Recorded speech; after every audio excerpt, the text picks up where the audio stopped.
Blog Talk Radio. She's amazing. She even has pretty feet, this girl. Oh, yeah? How's the coochie? Man, that is crap. May I help you? Oh, no, we're okay. We're just browsing.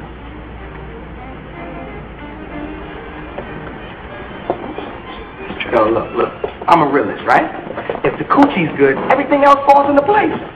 It's more than sex with this girl. I dig her, you know, her spirit and her mind and everything. She's bad. She could be Miss Grant. Oh, yeah? You think I'm joking? She's that bad, man.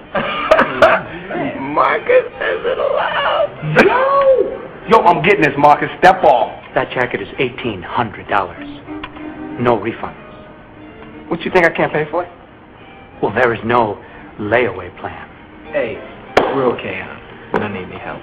We don't keep cash in the store.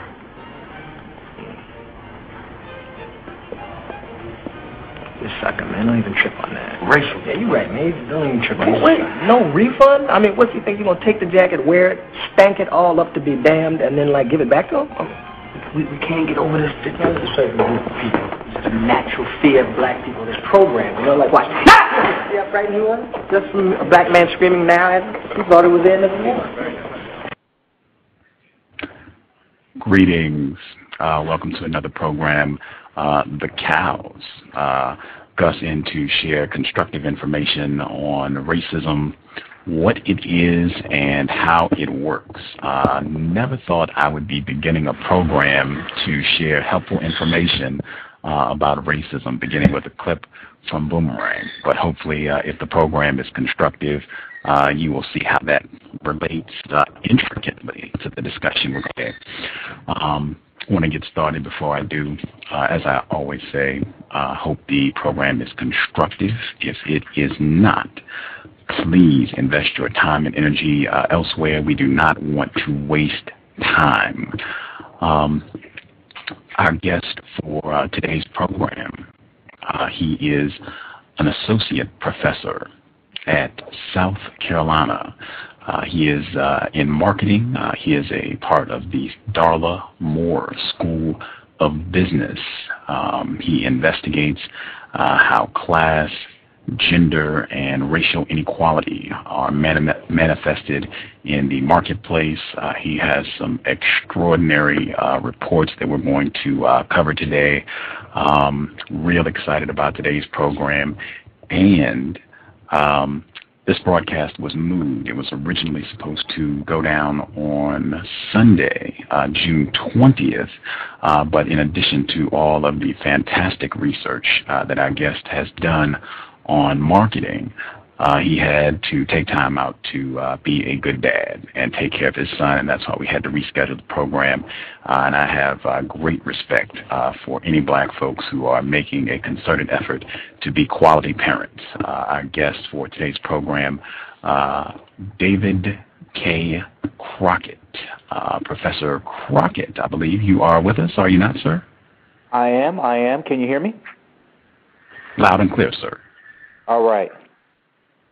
Well, I'm certainly glad to be here, and my hope is that this will be constructive, and I certainly look forward to engaging with you and your audience. Having looked at some of the stuff that's up online and some of the folks that you have had as guests, let me just say, like the old folk used to say, I'm just glad to be in the number.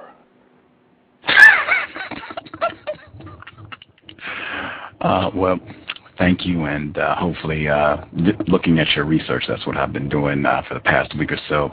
I have no doubts this will be very constructive, sir. I guess, do you want to share a little bit about the work that you do down there at the University of South Carolina for folks who aren't familiar with your work? Sure. Well, you know what, I'll try to do this, just in a couple of sentences because I'm really excited about hearing from folks out there and certainly engaging any questions that you might have. But, in a couple of sentences, I work in a department of marketing, and marketing has a number of different sub-areas, but the biggest of those is consumer behavior.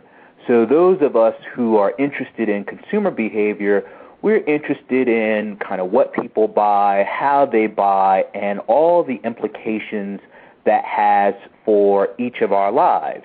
Now, my specific focus in that regard is I look at the culture of consumption that we live in, and I try to understand how that, along with race, class, and gender issues, impact what we buy, how we use what we buy, and how what we buy plays a role in our lives. Wow, okay. I think as we get into some of your reports, the value of that research will become very clear for our listeners. For folks, I have a link included to your page at USC, but for folks who haven't seen you, you are a black male, is that correct? That is correct. Okay. This program, the C.O.W.S, Context of White Supremacy, I have unfortunately concluded that we are in a global system of racism, white supremacy, and the definition that I use for both racism and white supremacy is as follows. A global system of people who classify themselves as white and are dedicated to abusing and or subjugating everyone in the known universe whom they classify as not white. Do you believe that such a system exists, and do you think that definition is accurate?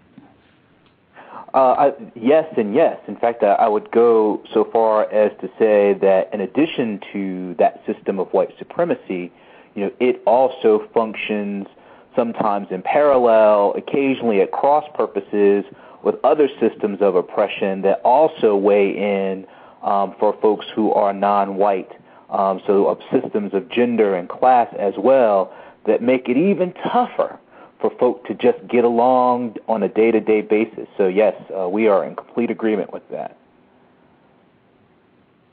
Right on. Okay. Wow. Okay. As I was reading several of your reports, I was running across familiar names: Dr. Joe Fagan, Dr. Nancy Krieger, Thomas Shapiro. All of those folks have been here, and you used quite a few of those folks in your studies. I want to see how many of these we can get to and take some calls if we have time as well. Sure. I guess the report I wanted to begin with the role of normative political ideology in consumer behavior. This came out in 2004. You want to tell people a little bit about that study? Sure. This is actually the research that came out of my dissertation, so I'll just tell you a little bit about what I did. I spent roughly a year living in Milwaukee, Wisconsin, and talking to primarily African-American families about how they acquired food and primary health care in that setting. As you may know, and I'm sure many of your listeners know, Milwaukee is a hyper-segregated city. It has the classic pattern of segregation where predominantly black and brown people live either in the central business district, or what used to be the central business district. For Hispanics, it's on the south side, and they are surrounded by counties and municipalities that are predominantly, and in some cases just about exclusively, white. Well, for those of us who are interested in how and what people buy, the immediate implication for that is that if you live in what we know of as Black Milwaukee, we've known for a long time that you're going to pay more for the kinds of things that everybody needs to get along on a day-to-day basis. I focused on regular household goods. So I spent 12 months following people to the grocery store, on trips to doctors' offices, just to kind of see how they live their lives under those conditions. Now, some of the stuff, and I'll just say very quickly, is not a surprise. As we all know, that there are a lot of folks out there who are almost ingenious in what they are able to do under some very trying circumstances. Their ability to make do when they don't have much is truly astonishing. Yet at the same time, that doesn't change their fundamental conditions. Folks are who live in Black Milwaukee, they pay more for the same basket of groceries that you can get in suburban Milwaukee. Same food, same brands, but people in Black Milwaukee pay more, primarily because the stores in those areas are quite small. So my research didn't really uncover this. We already knew this. What I was kind of interested in is sort of, well, then what? How do people think about what's going on, and how do people respond to those situations? And what I ended up looking at is the role that ideology plays, and everybody knows it's bad in Black Milwaukee, but ideology in some ways kind of affects the story that we tell about why things are bad. And so I talked to a lot of Black families, and one of the questions I asked every single one of them is, well, why are things so bad here?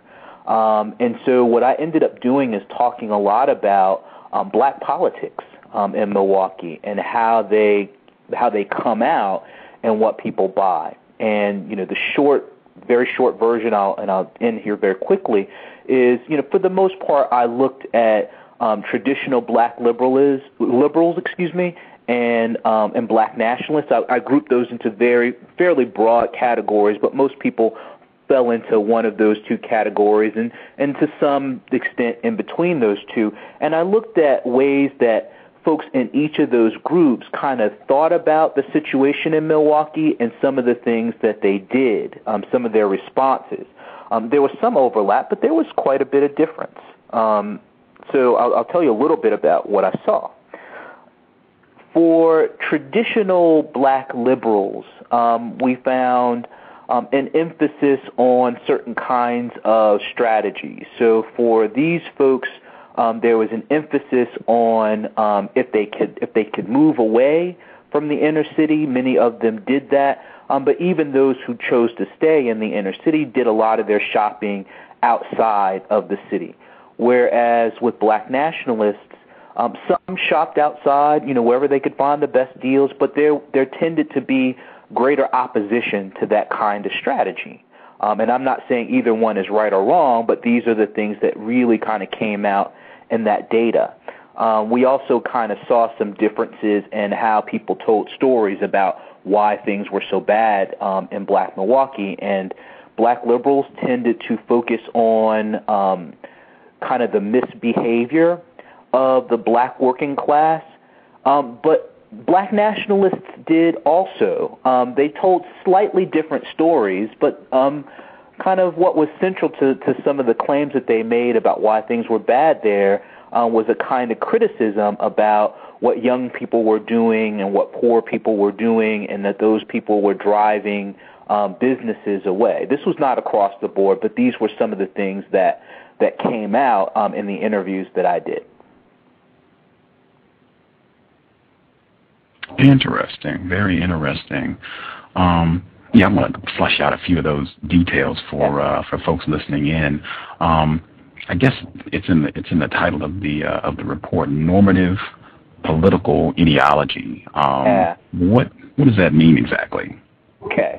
Well, so really, the word normative is the key thing here, and when something is normative, we're talking about how people feel the way that things should be, right? So all of us have a political ideology, and that's sort of the way that we think the world should work.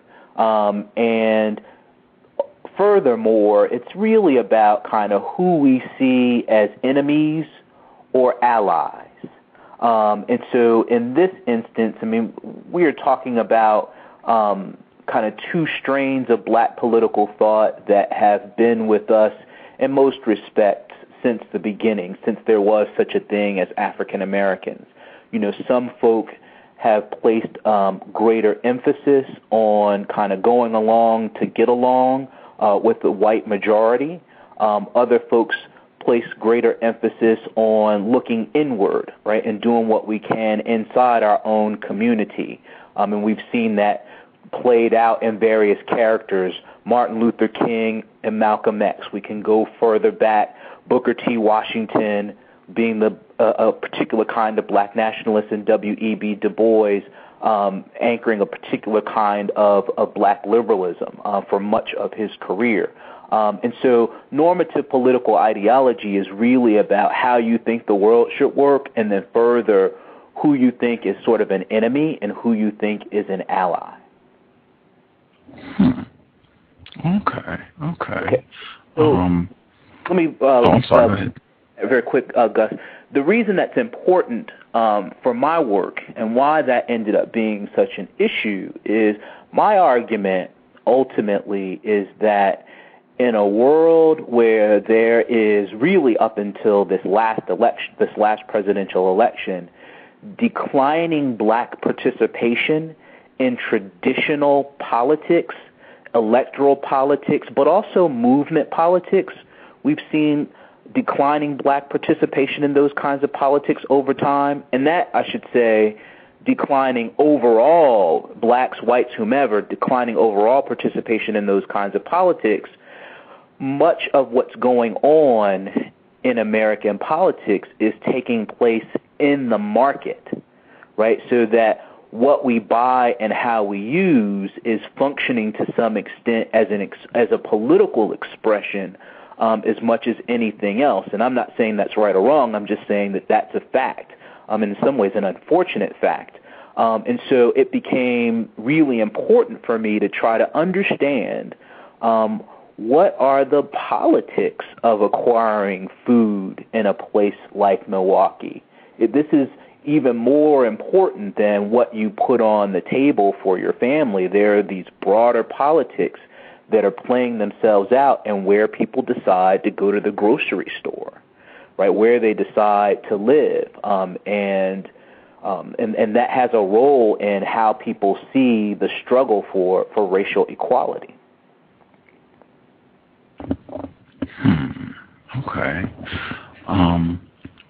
I noted in reading this particular report that there was some friction with regards to how people made these choices. Right. Some of the people who decided, well, I just want to get the best quality products possible, and if that means I'm not going to be shopping in black stores, black neighborhoods, so be it. I just want best quality products possible, and there was some friction about that. Can you chat about that a little bit? Yeah, and that was really interesting to me because I think I would say to your readers, you all see this in your neighborhood. So if it's not about food in your neighborhoods, it might be about where you decide to buy a house, right? Do you decide to live in the black area of most African Americans live in very segregated cities. So do you decide to buy there, or do you decide to buy in predominantly white areas when you're trying to think about where you want to send your kids to school, right? And so in Milwaukee, this was about food. In your neighborhood, it may be about housing, it may be about education, but the fundamental issues are the same. And when you talk to your friends or you talk to your neighbors, they have perspectives on this that may differ from yours. And there's a good bit of friction. Everyone, in many respects, thinks that they are making decisions in ways that are consistent with better racial equality. I mean, listen, if you are a traditional, black liberal member of the NAACP in your state conference, and you marched in the 60s and so forth, you're saying to yourself, hey, we marched for the right for me to pay whatever I want to pay and live wherever I want to live and buy whatever I want to buy, and I'm not going to let anyone tell me any different. At the same time, you probably have people in your social circles who say, well, listen, if all the folks leave the neighborhood, where does that leave the neighborhood? One of my favorite informants said, we could have moved to the white suburbs a long time ago, but what kind of message does that send my kid? That we got to be where white folks are to have good things? Right, so each group has a very particular kind of perspective, and everybody's fighting in some sense for a kind of racial equality, but it's expressed very differently. Now, I don't have a resolution to that, let me just tell you, but these are sort of the politics that are going on with what you would think of as everyday kinds of consumption decisions. Wow. So what do you think about that, Gus? I mean, let me throw the question kind of back at you. And maybe I hope I'm not out of line here, but I'm interested in your thoughts and maybe some of your listeners on these very kinds of dilemmas, because I know we all face them. Not out of line at all, sir. Wow. I guess I would say, number one, just from when I read the report, like there was one of the folks, and one of the things I loved about your work, you quoted a lot of the real responses. That I noted that was a consistent trend in reports where you got to hear real feedback from what people thought. One of the black folks responded about getting a better house. I want the best quality house, the best neighborhood. If that's not in a black neighborhood, so be it. And he said, nobody's telling me where I can live. And I thought, in a system dominated by racism, white supremacy, I don't believe that is a true statement. Right. Maybe you don't have, white people in robes and hoods or three-piece suits standing out in front of a house saying, we don't sell to black people, get out of here. But directly or indirectly, you do have white people dictating where non-white people are going to live all across the country. Thomas Shapiro talked about that in detail. And I think a lot of the friction, or I won't say a lot, but some of the friction that I saw in the report where people were kind of upset at some of the folks for going out and purchasing not with black people or saying that they wanted to go live in a different neighborhood. I thought a lot of that friction was because it seemed that people didn't seem to have an understanding that we are in a system that is designed to cause black people to be in poor neighborhoods. Like you referenced in your report that there's been an increasing concentration of poor black people in areas since like the 1970s. And I think when you lose sight of what's causing that, what is responsible for this, I think that can generate just a lot of bickering amongst non-white people, and it doesn't resolve the issue, in my view. Right. That's an interesting insight, and I think one of the things, well, first of all, let me just kind of quickly respond to your statement about hearing from real people. That is a hallmark of the approach that I use. So the kinds of things that I do in my research really are drawn from the fields of sociology and cultural studies. So the last thing in the world I ever wanted to be was some ivory tower academic. I do research, but my research takes place in people's living rooms. I mean, I go to where they are and ask them about their lives, and I try to bring their words to bear on their own situations and try to interpret those things through the lens of appropriate theories. But yes, you always hear from real people in the research that I do, because otherwise, kind of what's the point? So very quickly to the statement that you made about people understanding the broader system. You're right. I spent a lot of time talking about segregation, and for those of you who listened to Tom Shapiro, he and Melvin Oliver, who he's worked with as well, are big. I'm a big fan of their work. My studies really in some ways are modeled on the kind of work that they do. And I, like you, believe that you have maybe a global system of white supremacy, but in every little neighborhood, in every little nook and cranny, the way that those systems are enforced are through these kind of smaller systems. And residential segregation is one of these, and that is residential segregation is one of the things that really keeps black people from accumulating any amount of wealth, almost no matter how much income they earn. Residential segregation means that black people will be basically denied access to certain kinds of resources, be it good quality schools, be it housing, and in my case, good quality grocery stores, right? And so lots of people sort of struggle to understand these broader systems that they're operating in. Because, for most of us, that's not how we live our lives day to day. And you're right, it leads to certainly varying perspectives. One of the things that I liked that I saw in this research is that while people argued, they try to work it out, as best they can. Because one thing about being black in America is that for the most part, you're going to be living around some other black people, right? I mean, that is one outcome of segregation that we all sort of face. And so even folks who may choose to live in the suburbs, often they are coming back to the cities to go to church, to participate in various kinds of social organizations. And so this bickering was, in fact, ongoing during my research. And, sometimes a little argument is not necessarily a bad thing, right? That we can have disagreements, but as long as we continue to be engaged and try to work it out, there's at least the possibility of some positive outcomes. Wow. I want folks who are listening in, I don't know if they're aware or not, but this problem of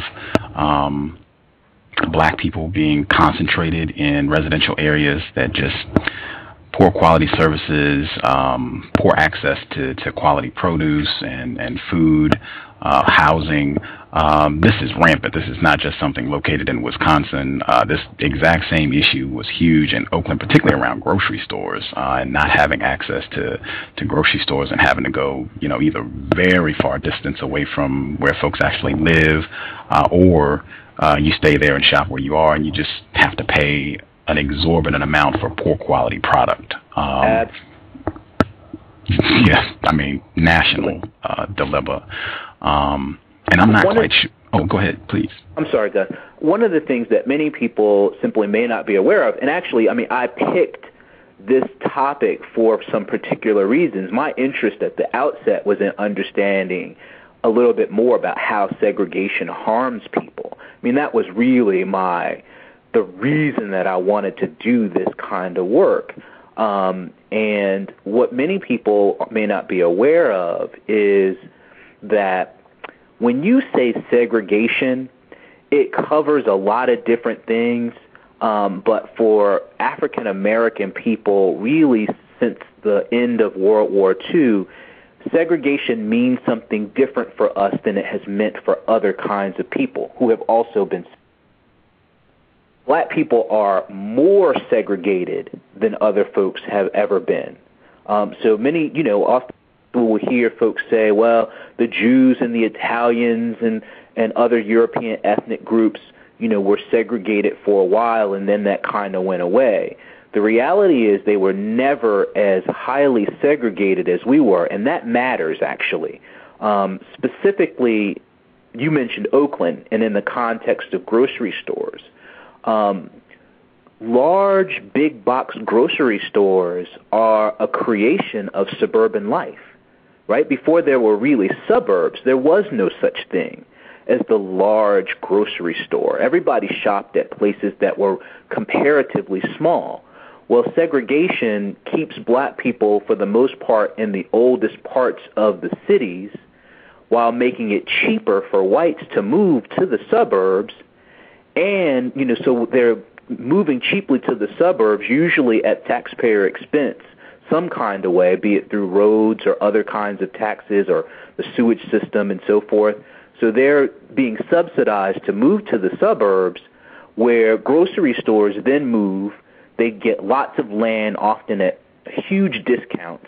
And so they pass those savings on to the people who shop where they are. So suburban consumers are getting fantastic quality food for even cheaper than you can get it in the inner cities. And so you have the people who are the poorest paying the most for the crappiest product. And that is a direct outcome of housing segregation. I hope folks remember The Hidden Cost of Being African American, Thomas Shapiro. That was actually the book we discussed when he came on the program. Right. We didn't do White Wealth, Black Wealth, but which is also a great book. But yeah, he touched on all of that, how black people really take it as a result of being forced into so-called segregated areas. Well, I want to, because you have so much stuff, I want to see if we can get as much as possible and take some calls. The second report I wanted to touch on, and a lot of this is related, so some of these issues we'll be dealing with again. The second report I wanted to touch on, this is 2008, Marketing Blackness, how advertisers use race to sell products. And I kind of wanted to keep this in mind for the duration of the program, the concept of cultural capital. I guess if you want to tell them about the study, and then we can get to cultural capital. Okay, all right, no problem. Okay, so I think I can do the study relatively quickly here, and please forgive me if I'm rambling. You have to warn me about that, because well, okay, so the Marketing Blackness study was really about kind of trying to understand strategically how is it that advertisers use black cultural identity to sell products. And it really is that simple. And I'll tell you why this is actually an important question. And some of it is trying to clear up some misconceptions. So the first thing that is commonly a misconception is that advertisers use black images, either black actors or maybe black popular music or other features of black popular culture, that advertisers use those in their ads to sell products to black consumers. That's actually not true at all.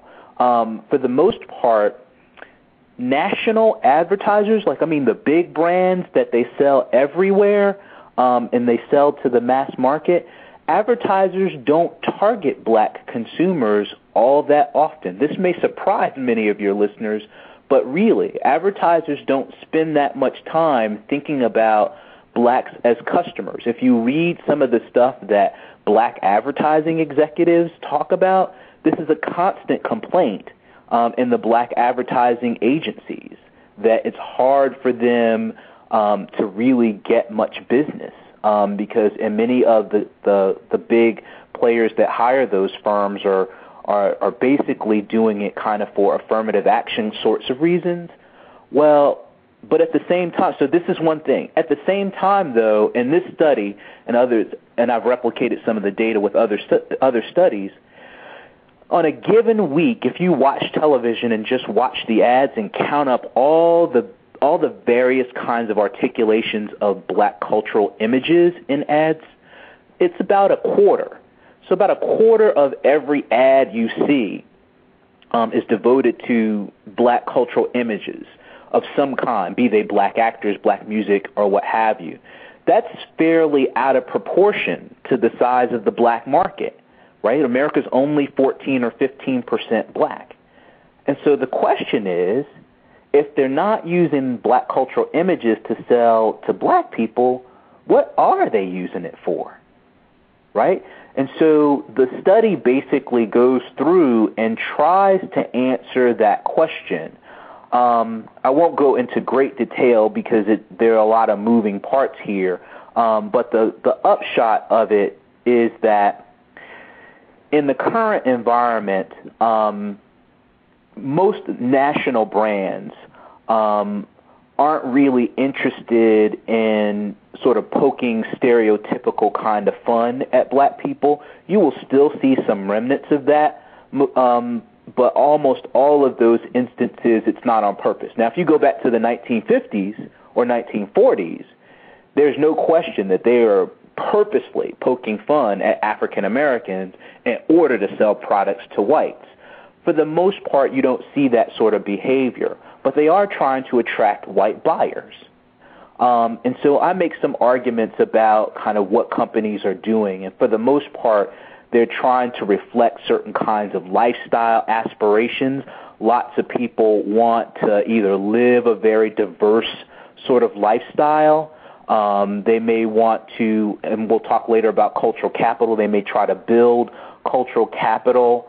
There is a kind of, Bell Hooks talks about consuming the other. where black culture is made into something exotic. Nike is, of course, brilliant at this, fiendishly brilliant in some ways at this, turning black culture into something exotic that the mass market can consume. But for the most part, what companies really are doing is that they're using black images to reassure white audiences that their company values diversity and that it's not racist. Wow.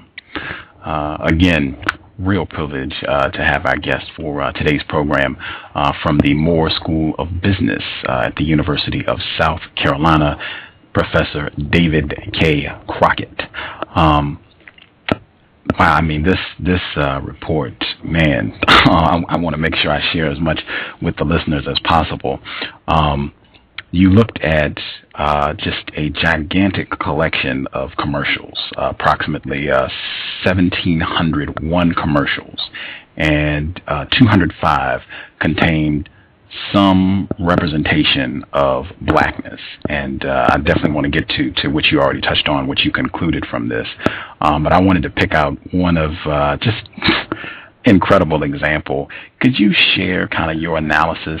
There was a commercial, a McDonald's commercial, and you broke down what they were, in your view, what they were trying to do in terms of cultural capital using black people in this McDonald's commercial.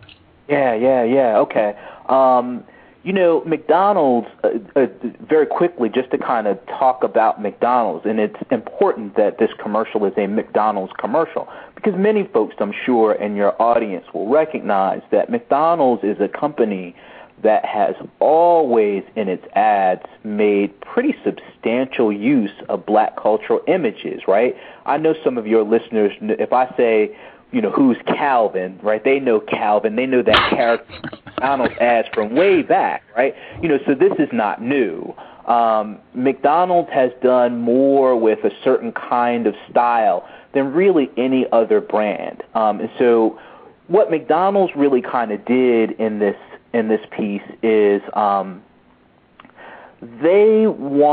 McDonald's always wants to tell a story about its brand. Really smart companies know that you can't convince consumers that their brand is going to make you better, right? That just by eating your product, I'm going to be a better person, or just by wearing Nikes, I'm going to be able to ball. Everybody knows that I can't play basketball one whit, but just because I put some Nikes on isn't going to make me better. Those companies, they get it. They know that. So really what companies want to try to do is they want to put their brand in the same room at the same time that something really important is happening, right? And they just let you, the viewer, kind of draw your own conclusions, I should say, right? So McDonald's loves to put its brand in the same time that some significant family moment is happening, right? Because that's largely who McDonald's wants to attract. Right, they're trying to attract lots of families with kids. So they'll have McDonald's ads that feature families doing something significant. Well, in this particular commercial, and many of your viewers, I bet, saw it, there's a woman with her child ordering the first Happy Meal. It's the child's first Happy Meal. And so she walks into the restaurant, and she and the child are standing in line. She's married. She's wearing a wedding ring, but there's no father figure in the commercial at all. It's just the woman and the son. And so she's kind of instructing him on how you act in public, right? And many of our mothers did this, right? And our fathers did this. You say please and thank you, right? And so she's instructing her son, who can barely see over the top of the counter, on how to do this. So the kid walks up. He does everything right. May I have a Happy Meal, please? And the guy behind the counter, who looks an awful lot like Tiger Woods, smiles back at the child and says, you're welcome. That's great. And so, we switch to the next frame, and the mother is now reassuring the young child that, you did really good. And Ronald McDonald is looking over her shoulder approvingly at this whole scene. And the child turns to his mom and says, I think I did well. He actually corrects his mom's grammar, and it's a really cute commercial. What we kind of argue, sort of looking beneath that, is that that particular ad, and there were a handful that were like that, really sort of drive meaning by making a bit of a contrast to black popular culture, right? Popular culture that they see as having very low cultural capital. We're going to come back to cultural capital in a minute, but I just want to finish this up. But basically, black people are often thought to speak in black vernacular English. Well, we don't think that. We know that this is a pattern of speech. And black vernacular English is very similar to other kinds of language dialects that you see all over the world. And I live in South Carolina, and you can barely tell the difference between black vernacular English and just a straight Southern kind of dialect. So it's pretty common. And the notion is that McDonald's wants to sort of contrast its brand to that sort of thing. They want their brand to be seen as kind of prim and proper, right? And that what's important about this particular family moment is that the woman is bestowing high cultural capital, good manners, correct public decorum, and all those things on the child. And again, McDonald's is not saying that they cause all this to happen, but they like to be in the room at this significant family moment. What's interesting is that the commercial has nothing to do with black people, right? That commercial is not about trying to get black people to go to McDonald's, but it uses black popular culture to deliver this message about the way that people should act. Wow. And in my view, and I think you touched on it in the article, in a very subtle way, kind of plays on stereotypes of black people not being able to speak correct grammar with the child correcting the mother. This article was so fascinating. I definitely I hope people will read this article. I'll give everyone the title again so that you can go online or go to the library and check out this work. The article title is Marketing Blackness, How Advertisers Use Race to Sell Products. Came out in 2008. So many aspects of it just really, really interesting, particularly the notion of cultural capital. Yeah. Can you kind of explain that for our listeners, what cultural capital is? Yeah, because this is one that I think is becoming kind of more mainstream. It's something that academics have talked about for a while, but it's beginning to make the rounds. And I've heard it on the news a couple times within the past couple years. And very simply, it's something that has kind of come out of sociology. And so many of your listeners, I'm sure, are familiar with the concept of capital. So capital is any asset that generates revenue or income, right? So money can be capital because you can invest it to make more money. But for most of us, our house is capital, right? Or our car is capital because hopefully we can sell it at a profit later on.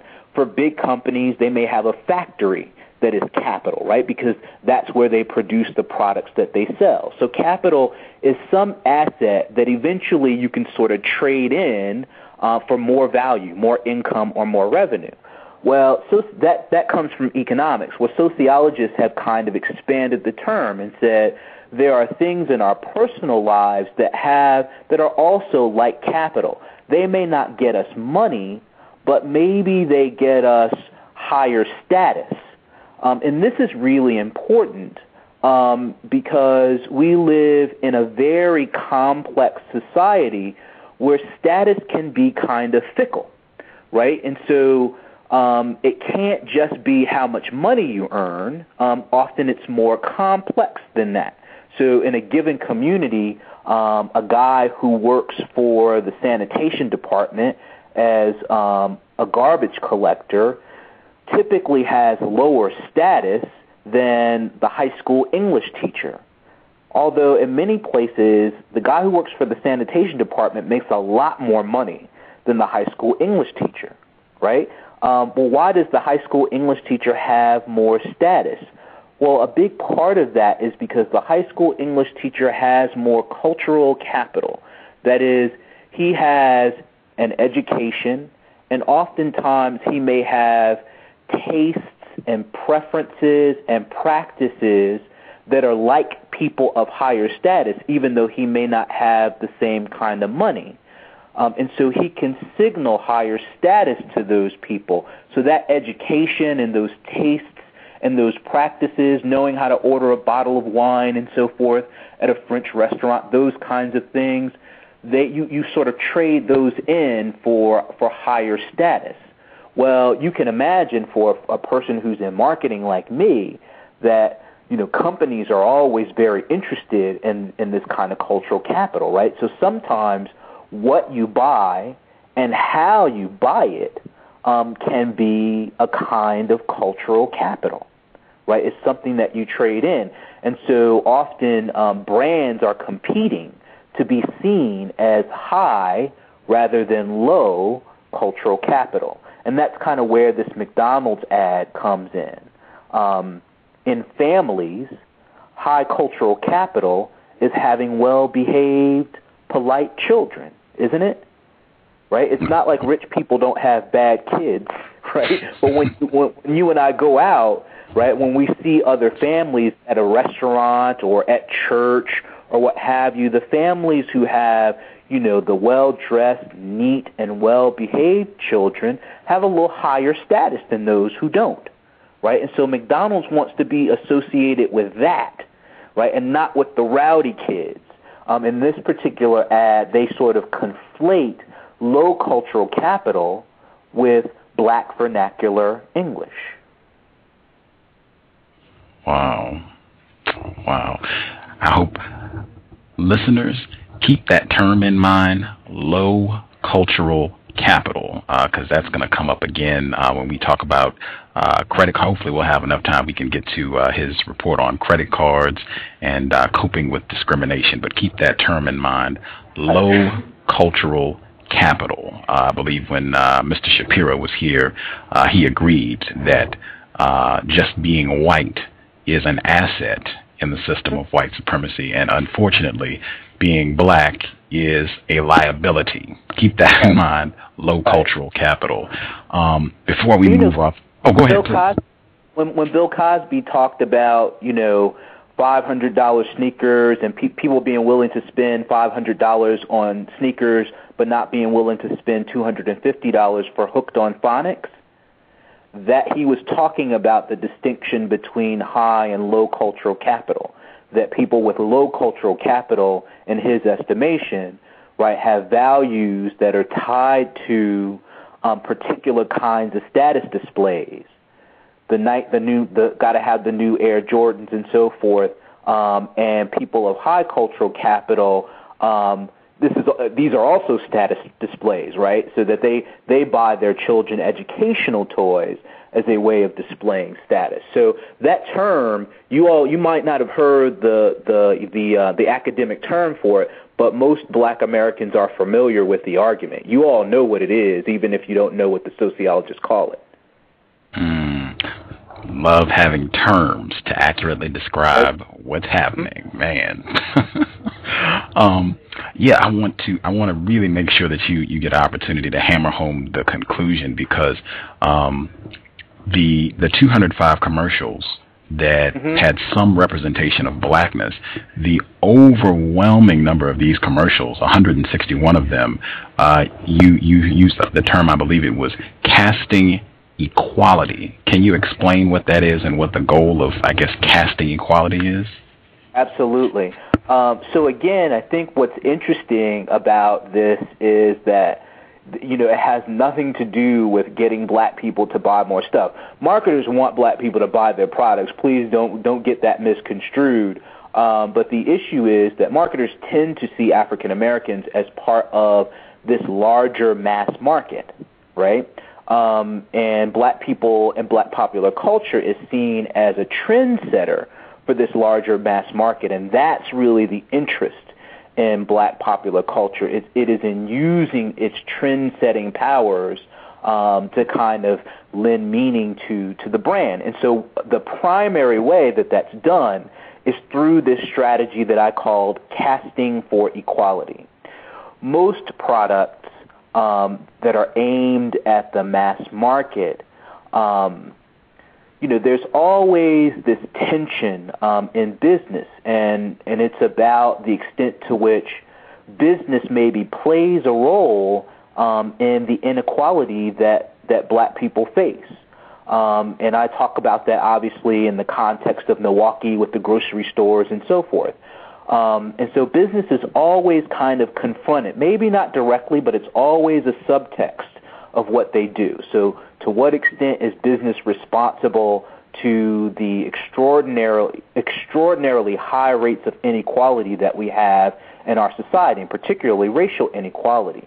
And so businesses are always trying to find ways to sort of deal with that. Well, one thing that businesses do is, and one fairly easy thing for them to do, is to put what some people call black faces in high places. And so many of the commercials that were in my sample, basically 9 out of every 10 that featured some blackness representation, they featured extras or black spokespersons, and those extras and black spokespersons did not have to be black in order to make the point about the product that the company wanted to make. My favorite one was an orange juice commercial. The commercial was about orange juice. It had nothing to do with black people or white people in any way, shape, or form, but you can bet they had some black faces on that commercial. Well, why is that? The traditional answer was to attract black buyers, but we just know that this is not true. What's actually more meaningful for these companies is to give the impression that theirs is a company that respects diversity, and that the mass market actually is the place where we get diversity, not through affirmative action programs and not through government interventions, and certainly not through a mass movement, but really we can go out and just buy it. And see, if you just look at my ad, I'm showing you all these different kinds of people who are users of our product. That is a message that is often very reassuring to a white America that tolerates very high degrees of racial inequality. That's a message that they love to hear, that, getting diversity is really easy to do. We can just go to the mass market and buy it. And so that actually gives some symbolic power to brands, because you guys know these products in many instances you can hardly tell the difference between one and the other. And so really what they're selling you is the power of the brand. If they can convince you that their brand contributes to racial equality, that's a selling proposition that they can use. Wow, particularly in so-called post-racial America. I'm sorry, go ahead. No, go ahead. I wanted to share, this is on page 262 of this report. I thought this captured it beautifully. It says, in almost 90% of the spots in the adjusted sample, blackness functions as a metaphor for the widely shared social goals of racial equality and cultural diversity. These spots represent blackness with near perfect uniformity. They highlight themes of similarity with such astounding repetition that they appear to serve a broad ideological function rather than merely a corporate one. I thought, bing, hammered it home beautifully. Even beyond what you just talked about, that I think really to convince people that there is no racism, white supremacy, even though black people are crammed into these terrible residential areas where they don't have grocery stores, they don't have adequate housing, all these terrible things are going on. There is no racism. Don't you see all these black people in the commercial? Exactly. And, what's interesting about it, and I chose the word, it serves an ideological function. I chose those words very carefully there. In many respects, conflict is sort of bad for business, right? They don't want people to be critically engaged. They want to show that there are relatively easy solutions to lots of the problems that we know are ingrained and very complex. And so if they can sort of get people to not think about racial inequality by simply broadcasting and keeping black faces in high places, then, they'll spend a few million on an ad campaign, right? I mean, let's just take it out of the racial context for a second here. I'm sure that just about all of your listeners has seen the new commercials that British Petroleum is running. Right? I mean, everybody knows how awful things are at the Gulf at this moment. But boy, if we can put on, a sunshiny backdrop with, pictures of our employees, and it looks like they're down there working hard and really helping people, that's the kind of thing that can sway public opinion. Companies are notorious in this kind of thing for spending $10,000 on a big social problem and spending $10 million telling you how great they are because they're working on this social problem. University of South Carolina's Moore School of Business, Professor David K. Crockett, Ph.D. I'm making sure I save time so that folks can give you some feedback and discuss a little bit.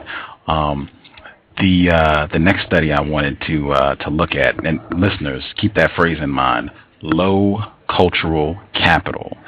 This study, 2003, Coping with Marketplace Discrimination, an exploration of the experiences of black men. Man, can you tell them a little bit about this study, please? Sure. In many respects, the clip that you played to open the show from Boomerang, and I had totally forgotten about that until you played it. So I'm glad you did. This was the academic study of that clip. So what we did. I was actually a graduate student when we were doing this study, and we just talked to a fairly small sample of African American men about their experiences with discrimination in the marketplace. So we did fairly lengthy interviews with these brothers. They were all, for the most part, working and middle-class men. These are guys who get up and go to work every day. They're good brothers, seriously. And so, we talked to them. And what was interesting? So what we did was we asked them to kind of talk through some of the experiences that they had with at least perceived discrimination in the marketplace. And so they told us about the experiences, and we tried to capture some of those. But honestly, just listen to the Boomerang clip again, and this is exactly what a lot of these go through. And what we also did on top of that was we spent a lot of time asking them kind of how they cope with some of these issues. And for those listeners who were there for the Thomas Shapiro talk, I'm sure that Thomas probably talked a little bit about some of those things. But our focus was on kind of what they did either in the moment or maybe afterwards. And so, we looked at a range of different strategies from problem-focused strategy. So what do you do when you're in the moment? And some of these things were really ingenious. One of my favorites was about a guy who was talking about getting a timeshare. So he went in and he was with some friends who were white. And so, and I've heard this from other folks, they've said the same thing. So when you think that, and many black people do this, when you think that something is not quite right, if you have some white people in your life that you trust, that you're close to, sometimes you can use them as testers, right? So you send them to the same place, to see if they get the same deal. And the deal with the timeshares, and I found the same to be the case with automobiles, is that black people are given a higher starting price, right? So timeshares or cars, if I walk on the lot and a white guy with all the same credentials, the white guy in the office next to me, if he walks on the lot, a minute or two after me, we're looking at the same car, he's going to be quoted a lower starting price than I am on average. And this has been borne out by all kinds of studies. So our study really looked at the strategies that people use to cope with that sort of thing. So some of them are about problem focused, and some of them are really just emotional focused. So a lot of what we saw actually was a lot of guys really were relatively unwilling to label things as discrimination. And so, maybe coming in, you might think that these brothers are just wired and ready to snap at anything that may even sound like it could be discrimination, and they're not willing to consider any other alternatives, when in fact, really quite the opposite was true. That our informants, to a person, really thought about this as kind of a last case scenario. And in many respects, that is, they wanted to protect their own emotional health. I mean, it's like you've been through it, I've been through it, your listeners have been through it.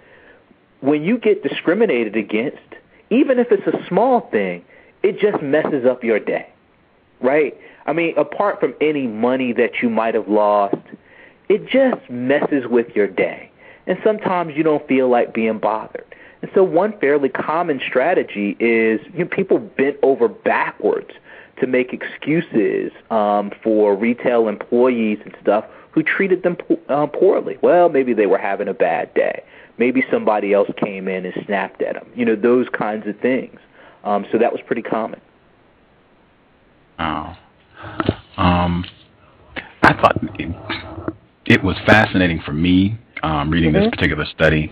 You talked about the contradiction. You just mentioned that contradiction in, for some of the black males, they didn't want to be stereotypical angry black male. They didn't want to be this is racist, you're being racist. They didn't want to do that, and particularly if it was unclear if what was happening to them was racism, and if they were stopped, if it was a real barrier to them getting what they wanted, then they would label it racism to protect their own feeling of self-worth and value. Can you kind of talk about that contradiction and how that played out in your study?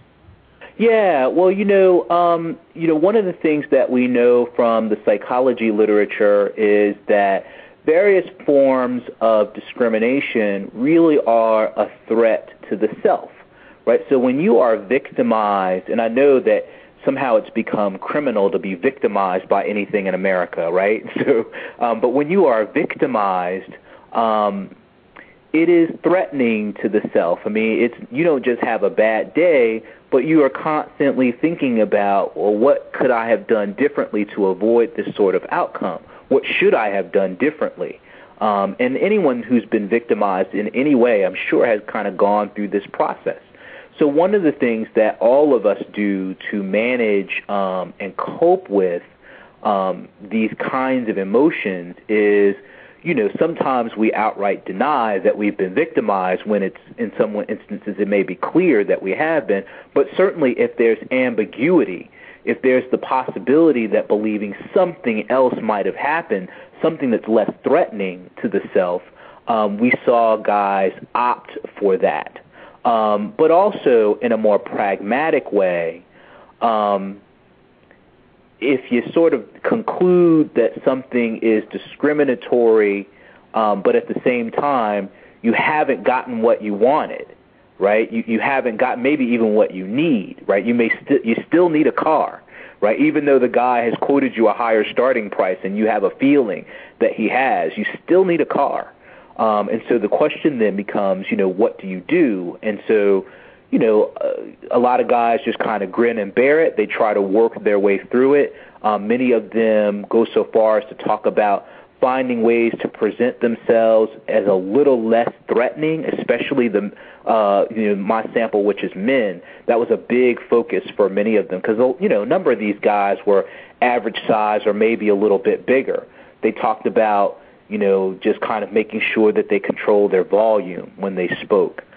They talked about, one guy was talking about when he goes to fly, he always dresses up to fly. And I bet many of your listeners either use these strategies or know people who do. He's like, I never go in jeans and sneakers to the airport. I always put on an Oxford shirt, maybe even a tie, and slacks and dress shoes.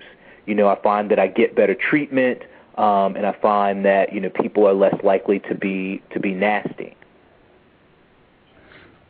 Wow, I was reminded, both listening to you then and when I read the study, a listener, Tiffany Jones, she just mailed me this article that's in the Current Atlantic. This is in an Asian area of the world. An Asian person hired a white person to be the front for his business so he could go out and talk to people and they would not have to deal with a non-white person. I think that is a response to racism. And I think that's what the white guy wrote, was the one who authored the article. He was, in my view, I think that's taking advantage of being a white person in the system of white supremacy. And personal example, another Asian person, Asian female, heavyweight scholar. She graduated from Brown, recently passed the bar, did her post-grad work at Cal Berkeley.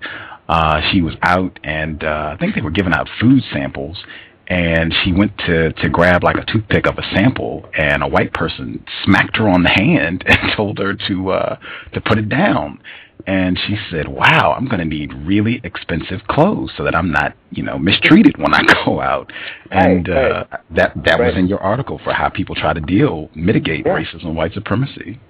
Right. These are, of course, more of these kinds of hidden costs. And we had an incident here at South Carolina. Those of you who are women's college basketball fans may recognize the name Dawn Staley. Dawn Staley, was a great college basketball player and is now the coach at the University of South Carolina. She had coached, I think, at Temple prior to. And when Dawn came, she had an incident at a local restaurant. She didn't go into detail on it, but just kind of reading between the lines, I think something like this happened. And she was highly upset by it, and it came out in the paper. Although it sounds like they worked it out kind of behind the scenes. But, many of your listeners may know the whole thing. There was an incident involving, I think, Oprah Winfrey a number of years ago that sounded to sort of along the same lines. These things are a terrible expense to customers. They are also, and this is worth saying, they are also a terrible expense in some ways to companies, right? Because in many ways, hey, listen, we all need good quality businesses in our neighborhoods, right? We all got to get groceries from somewhere. We all got to get our stuff from somewhere. So we need businesses that serve us and serve us well and treat us with respect. And many of these firms are starting to feel the pinch from developing bad reputations for the actions of some of their frontline employees. I have another study that's unpublished where we look at some of these things, and it's interesting. People get it. I was surprised to some extent. In some of the other follow-up research that we did, we kind of came up with some scenarios, and people get that folks of color are subject to certain kinds of abuse, and they're actually fairly sensitive to it when they are out in public. And so, it's interesting that lots of times these kinds of incidents happen with store employees, less common are incidents involving other customers. I'm not saying they're unheard of, but less common are incidents involving other customers, whereas that used to be more common, where folks, might confront you, what are you doing in our store, those kinds of things. You don't so much get that. You still get things from frontline employees, though. I just wanted to mention, since you brought up Dawn Staley, who I've always thought was gorgeous, and she was an incredible basketball player. She went to UVA, as did I, Olympic gold medalist, big Dawn Staley fan from Philadelphia. I did want to point out, because, and I felt this was really important, you cited Dr. Nancy Krieger in that study, and she also has been on this program. And one of the strategies that some of these males that you interviewed, that they used is non-confrontation, and just walking away, forgetting about the experience is a strategy.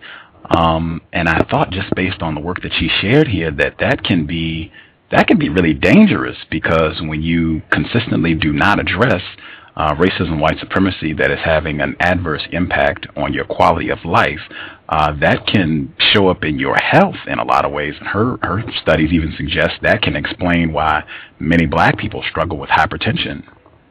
Absolutely. These kinds of stress-related things, I mean, we simply know for a fact at this point, from just a public health perspective, that discrimination and these kinds of incidents, they show up. You may ignore them for the time being. Like you said, you just walk away. And certainly, as a short-term strategy, you can see circumstances where maybe that's appropriate, right? Because maybe you are so flustered and you just know it's going to get out of hand. And that came out in our data, where guys were like, if I stay here, it's not going to be pretty, and so let me just walk away, rather than have the police here in a minute, and then you never know how it's going to go after that. And so short term, that might be the most appropriate thing to do, but certainly the long-term implications of that are obviously related to stress, hypertension, but also, let me add, Gus, the other thing that is a potential harm is your other relationships, right? And so you walk away from this incident, and then you go home, right? And then what happens, right? And so, these are the kinds of things that we have to think about, right? Because there's going to be some outlet for that kind of frustration. And oftentimes, one of the things that we don't say is sometimes we take this stuff home, and we take it out on the people that are closest to us because we have access to them, that sort of thing. And so, the implications are bigger than just for the individual. They become family problems as well. Well said. Again, our guest, Privilege, University of South Carolina professor David K. Crockett. I think another way that we kind of deal with the stress of racism, white supremacy, is to just go out and I think E. Franklin Frazier in Black Bourgeoisie, I think he used the term conspicuous consumption, trying to hang a segue to see if we can discuss the report I was telling listeners about, because this is one of your articles that I read, Credit Cards as Lifestyle Facilitators and the Low Cultural Capital. Man, can you kind of set up what you did with this study, Credit Cards as Lifestyle Facilitators? Yeah, this was an interesting study, and it was one of my favorite to work on, because actually the lead author is a guy named Matthew Bernthal, and this is Matthew's dissertation work. And I was sort of brought in to kind of help with some of the theory and stuff like that, and to help him analyze some of the data. So I'm very proud of this work, because Matthew was such a great student for us. But, the basic setup here, and this is actually a multicultural sample here, so these are all kinds of folks. And essentially what we argue is that people are using credit as a way to construct a kind of lifestyle. And that shouldn't be very surprising to any of your listeners.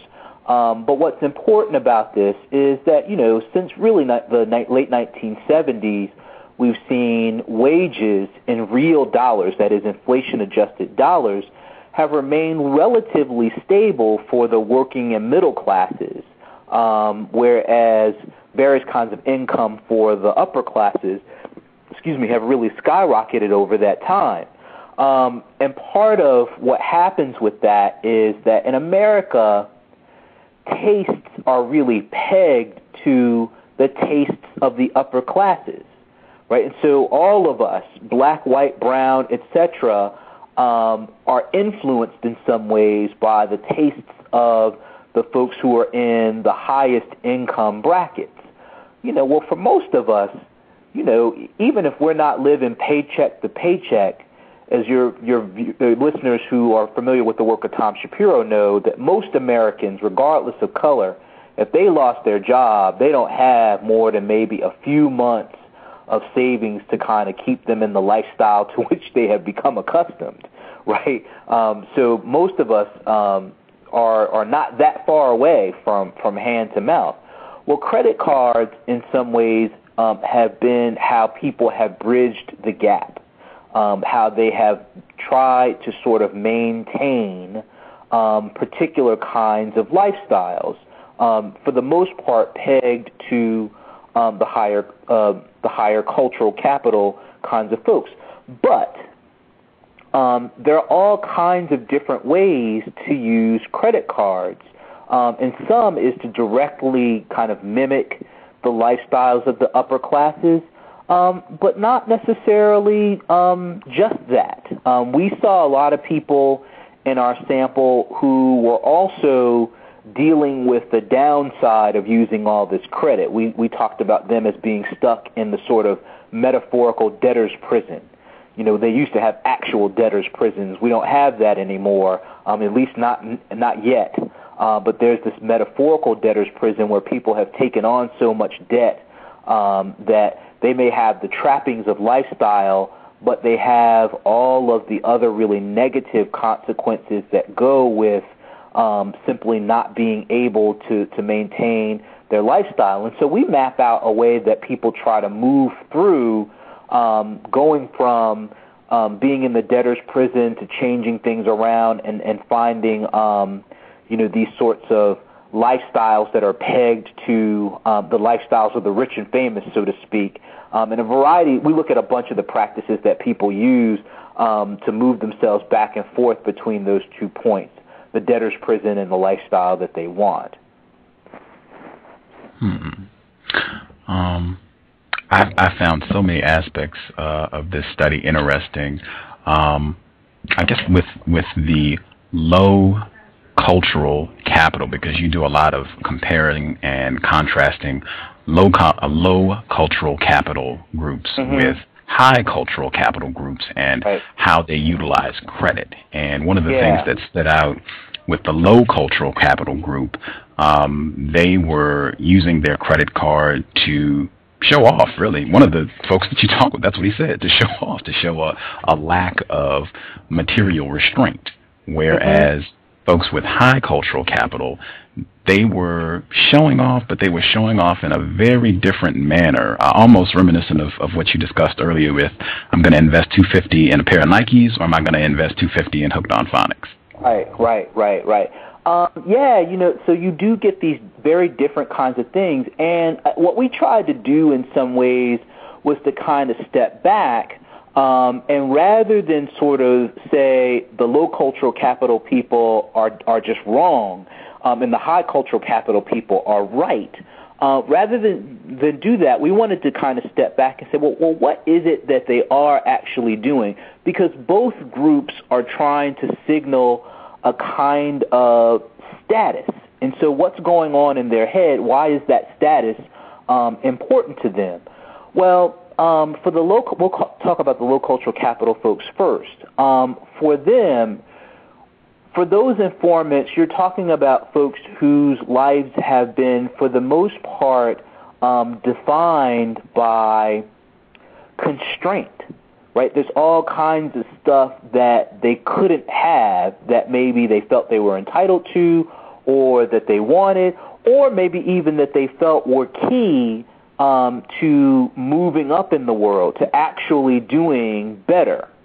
So, the one guy who talks about, I pull out a card, a particular kind of card if I'm on a date with a woman, so she knows that, and I think it was like an American Express, if I'm on a date, right, because that's selective, right? So I want to signal to a potential mate that I'm a breadwinner, that I'm a guy who can bring home the bacon, so to speak. And, that's as old as time itself. But these are the kinds of things that people do. And so much of what their status consumption was about was signaling their sort of credit worthiness. And that's been a big deal. I mean, many folks talk about, knowing your credit score, right? And so we know that that's sort of the signal of your credit worthiness.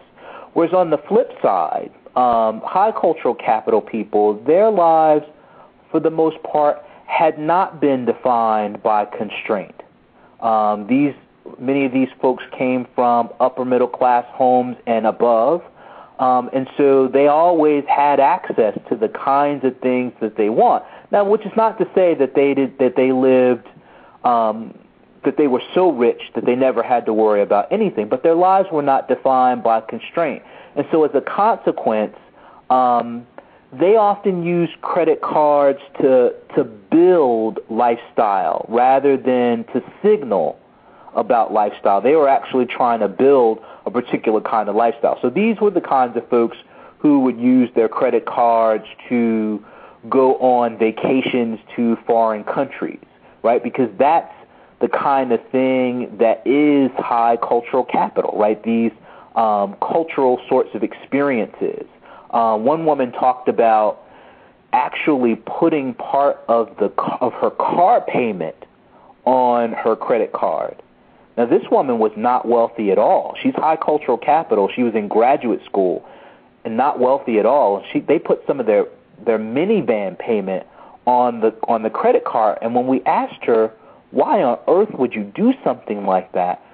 Her rationale was really about making sure that she got into the right kind of neighborhood and had the right kinds of accoutrement and other kinds of status signaling products so that she would fit in, so that her daughter could go to the right kinds of private schools, have the right kinds of friends and so forth. So she was kind of a status climber. And she wanted her family to be in a neighborhood where they would be around other high cultural capital people. And she was willing to take on significant debt to do that. So part of what we wanted to do was not sort of just look at people who are low cultural capital and say they're the only conspicuous consumers, when in truth there's all kinds of conspicuous consumption going on here. Wow. Yeah, I guess taking that in a system of white supremacy where black people are treated way worse than even other non-white people. And for black people, being a liability.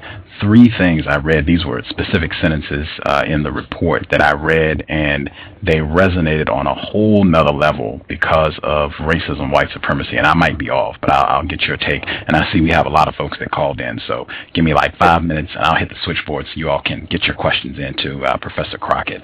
But those 3 statements, one of them was folks who, I guess this is everybody, whether they had low cultural capital or high, that they, in trying to get rid of the debt that they had accumulated from spending recklessly with their credit card, they would attempt to lower the psychological burden, not the actual debt.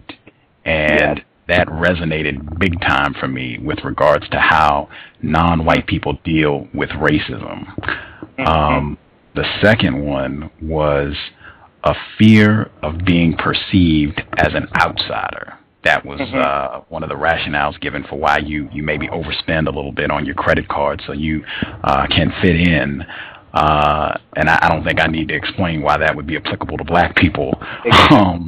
And the last one was really relative to the report that we just talked about with coping with discrimination, mood repair. I have a bad day, something happens on the job, I'll go buy something that'll make me feel better. Again, had an extra resonance because of racism, white supremacy, and particularly for black people. Double whammy. You want to respond to that? Yeah, that's fine. I'll make this quick because I know that there are callers waiting.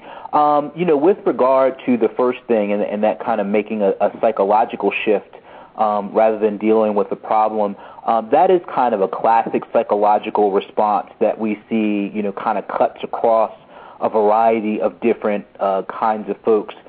So one of the things that can happen with credit cards is that, and the classic one here is when people, they have high amounts of debt and all they pay is the minimum monthly payment. That's a classic case of people, they're feeling better about managing, the notion that they're managing their debt, when many of them know for a fact that they're not even making a dent in their debt by just paying the minimum monthly payment. And so you go, well, what's going on with that? Well, people really, they're shielding themselves psychologically, right? Because being indebted in our culture, it's interesting in that everyone uses debt, but accumulating debt still has this, and in some ways it should. I mean, it has this really negative, heavily negative impact on our view of ourselves. And so when you've gotten yourself in a situation where you'll never pay it off, or it's going to be very difficult to pay it off, the question becomes, what do you do with all of that negativity? And some people try to manage it by doing the barely legal minimum, and it makes them feel like, hey, at least I'm doing something. I'm not some deadbeat that's just walking away from his or her debt. And I would say that one has resonance for African Americans, but it kind of cuts across. We see this with all kinds of folks who have debt problems specifically. But it does also relate to this broader problem of racism. So I talked earlier when you asked me about white supremacy, that you have all of these systems of oppression that are sort of cross-cutting, and lots of times you see the same kinds of coping behavior to deal with various systems of oppression. The other one, I'll shut up here, I'll just say a little bit about, I think the last thing that you mentioned, what was the last thing that you mentioned again, Gus? I'm sorry. Mood repair. Mood repair. That is another one that we see that is interesting, an interesting feature of just consumer culture more broadly. This notion that, when things are tough, that the resolution to that is to go buy something. And we see this in all kinds of folks, but it does resonate particularly with African Americans, and I think there's historical reasons for that. In so many ways, African Americans have been traditionally barred from other ways of expressing value and worth. The kinds of occupations that African Americans tend to be most concentrated in historically are at the lowest end of the occupational status scale. And so black people really from the very beginning have been tied into consumption in ways that in some ways other groups are not. That has been more central to our identity in a way that it hasn't been for many other groups because of those historical circumstances. That's actually the next project that I'm going to be working on. Wow, I'm interested for that. Wow. I'll get to the phone lines, but before you get out of here, I'd like to hear more details about that. Let's see. Someone called in. Last four digits 5132. 5132. You have a hand up. You have a question for Dr. Crockett, Professor Crockett. Well, you have a PhD. Dr. Crockett, your line is open. Hello, Gus. This is Mr. Hill. How you doing? Oh, greetings, Mr. Hill. Glad to hear from you, sir. I'm doing well. It's been a while. I've been getting the program on archives. Yes, I wanted to ask the good professor a question about low capital and high capital. Yes, sir. Yes. The question I wanted to ask is about relationships between black males and black females. When black females choose a mate, do they use the same type of criteria as low capital, high capital? Wow. That's a tough one to answer. Let me say this, Mr. Hill. I think that there's what people do, and then there's kind of the label that people like me slap onto it. And so I want to be careful to distinguish between those. So there are all kinds of things that people take into consideration, obviously, when thinking about choosing a mate, right? Right. The reason why I say that is because you made the point about the school teacher and the garbage man. Right. Now, I hear about all these women that say there's no good men out there, and I see a lot of brothers out there who do a lot of work that is what people call blue collar work. Absolutely. And then I see a lot of sisters say, well, he has to have an education and have all these things, these other things. But yet the brother who is doing the blue-collar work makes a whole lot more money doing the blue-collar work than the white-collar work. And absolutely. And I could never understand that scenario. If they're making the same amount of money as you and you have a college degree, what difference does that make?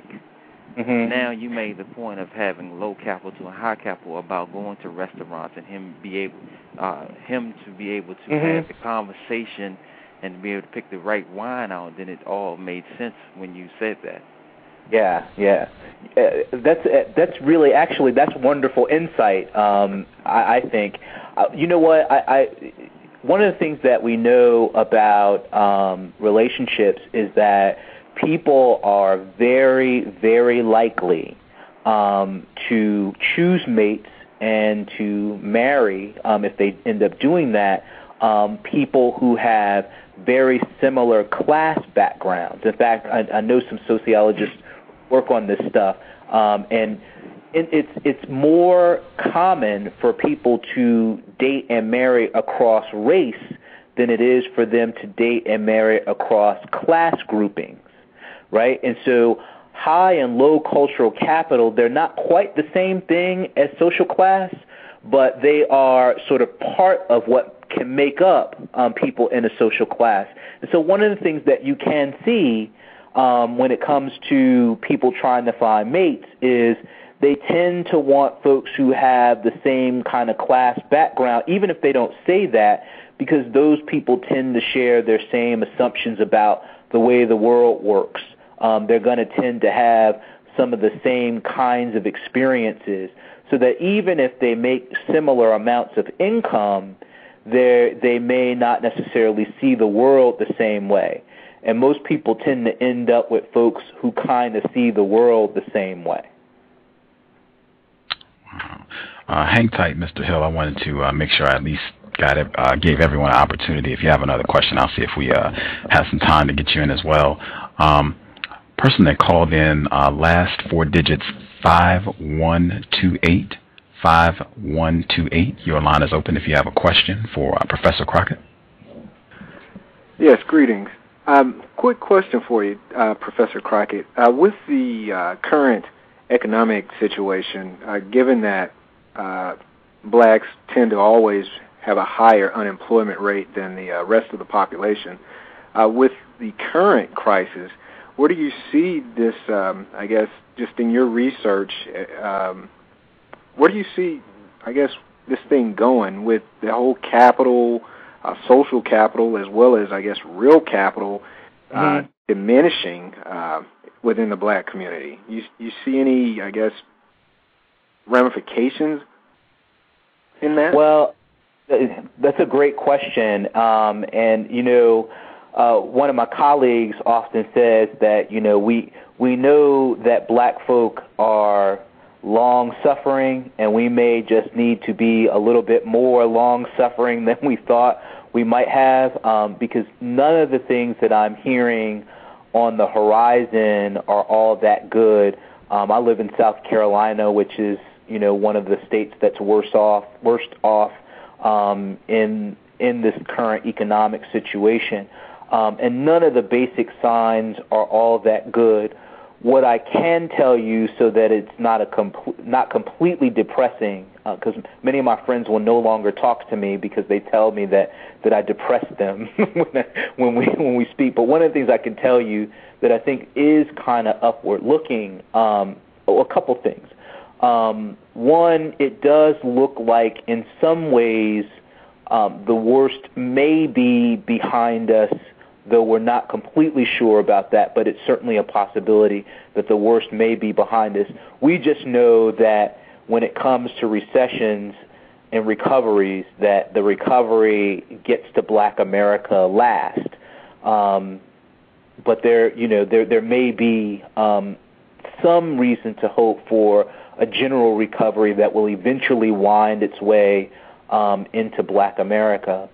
The other thing I think may just be kind of a consequence of what's going on. I think that we are in a moment that is ripe for people to begin organizing again, that mass movements may be a moment here for mass movements for social justice on a lot of issues, where I think, for example, healthcare, I was hoping healthcare would end up a little bit different than it did, but at the same time, it was a moment where the nation, I think, was ready for something different. I wish it was better than what we ended up getting, but it was a moment, and I think there will be other moments that are like this, because things are just so bad for so many people that the time may be right for some organizing, but it's not going to happen unless you and I do it.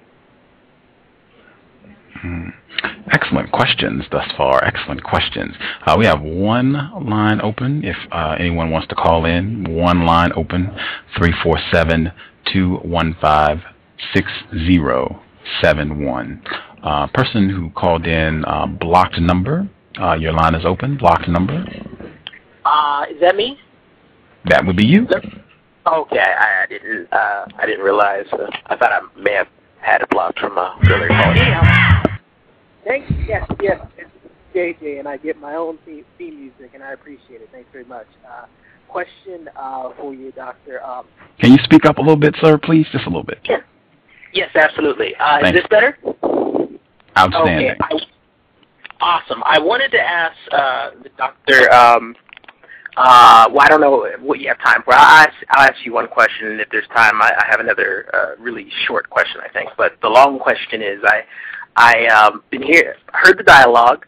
I didn't catch all of it, so you may have provided a definition. I'm getting the idea of cultural capital. It's really intriguing. It's interesting. Could you give us a definition of cultural capital? All right, yeah, we talked about it a little bit earlier, but I think it's worth going over again, certainly for you and other folks who might have joined us a little bit late. The basic idea comes from what you may know from economics, that capital is any asset that can generate income or revenue, right? So it could be money, right, if you can use money to invest in something that makes you more money. And so that comes from economics. And so sociologists actually use the term because as human beings, we may have other kinds of assets that don't generate income per se, but may generate higher status. That is, we can trade them in for higher status. And so like the caller, Mr. Hill, was talking about, how two people making similar amounts of money may nonetheless have very different kind of status in our society, right? Because one may be a teacher and he brings something to the table with regard to having, say, a classical education, and there are certain skills, tastes, and practices that he can kind of trade in for higher status in a given situation, like Mr. Hill was talking about trying to find a mate. Whereas someone who doesn't have some of those same skills, tastes, and practices would have a more difficult time trading them in for higher status. They may have skills, tastes, and practices that are relevant in another venue, and that may make him higher status in another venue, but maybe not in all of them, if that makes any sense. Makes sense to a certain degree. Would this be accurate? And adjust me if it's not quite what you're saying, but is it essentially cultural capital? Is it something that you can trade in for higher status in the broader, the so-called more mainstream society? Yes, it is. Let me add to that and say that cultural capital works in a variety of different places. So sometimes we see people with what would be considered low cultural capital by the mainstream people, but they come up in a particular context and they get high status in that context, and eventually they may still be able to trade that in for high status in another context.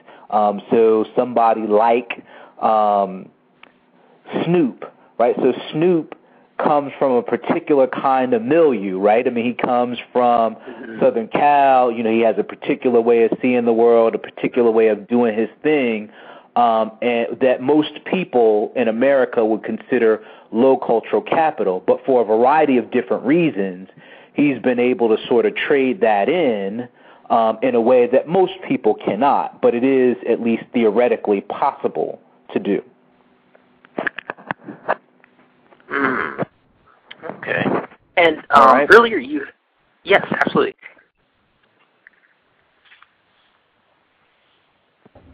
Go ahead.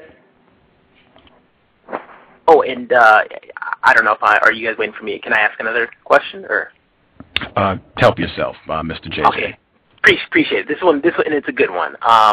Earlier you had mentioned that it's as if advertisers really don't spend as much as we would think on targeting so-called African American segment of the market.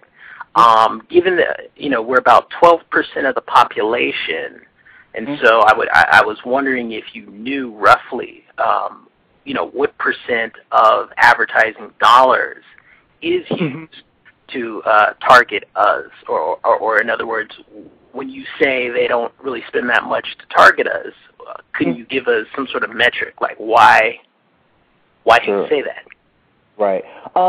So I think I'm thinking of, there's a great study called Latinos Incorporated, written by a woman named Arlene Davila, and it's actually a study of Hispanic advertising agencies.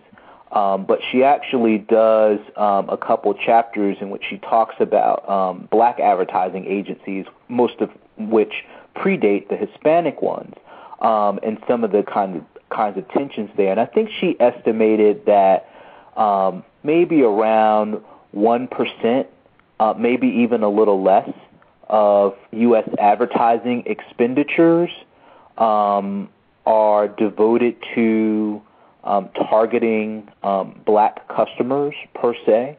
So it's not very much at all. Wow.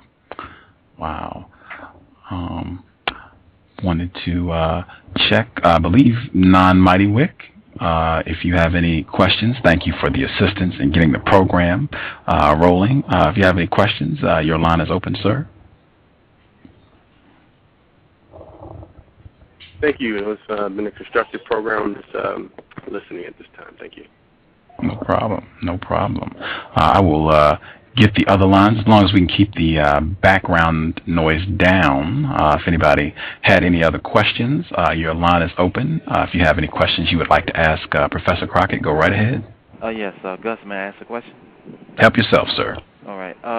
The good professor, I want to ask you one more question. and to acquire good capital, would have to make yourself like acquire things to have good capital. And what that means is like, let's say the guy who isn't the school teacher, but who gets the house, the proper car, who learns the stuff that the teacher that always learns the proper etiquette to actually, know what the different types of wines. Could he make himself what you call good capital by acquiring the things that make you have good capital? Right.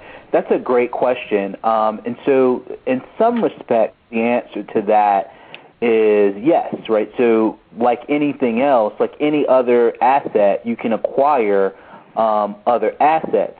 But let me say this to you, Mr. Hill, and this is kind of the reason we actually talk about cultural capital. The people who kind of came up with the term were using it as a way of trying to help us see why there's so much inequality and why things are so dreadfully unfair, right? And so cultural capital, in a sense, the system that kind of creates it and maintains it is patently unfair.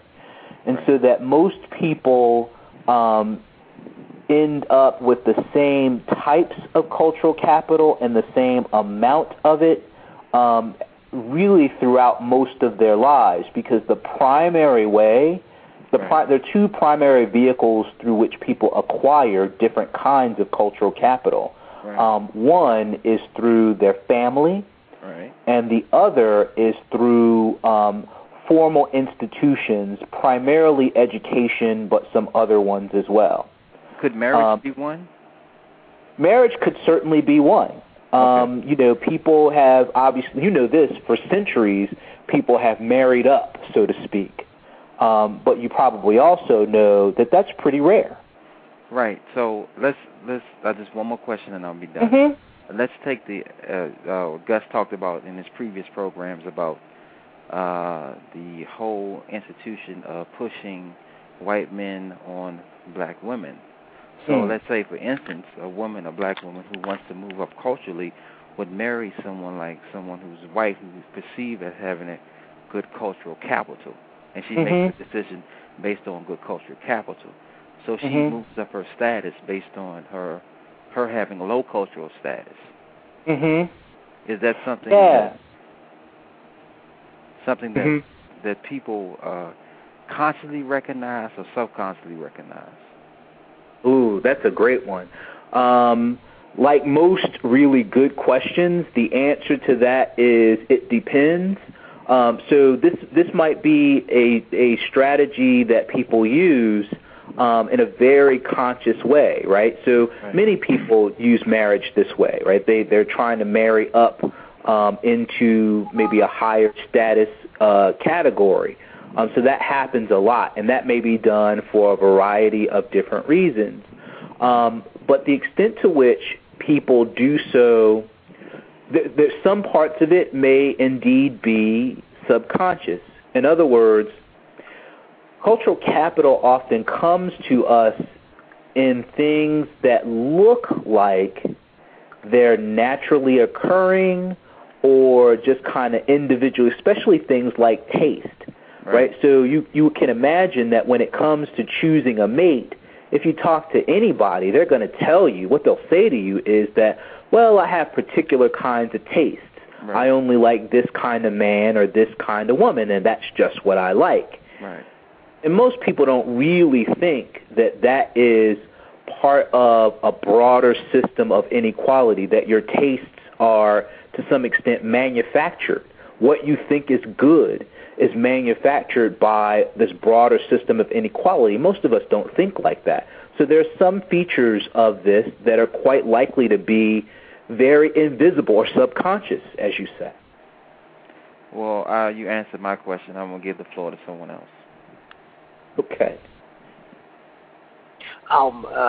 Doctor, would it be fair to say that essentially white elites determine who has cultural capital, high or low cultural capital?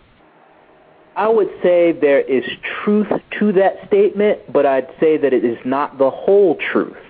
And so the system in which it operates, I think, is it has more moving parts than that, but white elites, for the most part, constitute the highest levels and the most privileged types of cultural capital, right? So, hey, when it comes to cultural capital, a degree from Harvard University is better than a degree from Midlands Technical College here in Columbia. There's just no two ways about it, right? Mm-hmm. Right. So on the one hand, that's true, but I think you can point to lots of scenarios in which working class tastes, for instance, can become dominant, at a given point in time, at a given moment. We see this often in the world of popular culture, right? So in popular culture, white elite tastes don't really set the standards, right? Other kinds of folk cultures, black popular culture, but also others. We're seeing a lot of Hispanic, well, particularly Mexican culture, that's setting the standards in various kinds of pop cultures, and that's what really kind of runs things in that field. And so you're kind of right, but it's actually more complex than that.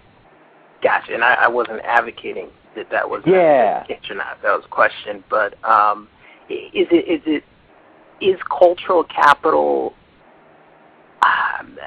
Is it a perception or is it a reality? I guess I'm still fuzzy because. You guys are, man, this is like Sociology 101. You guys are great. I wish students were. I mean, wow, this is fantastic.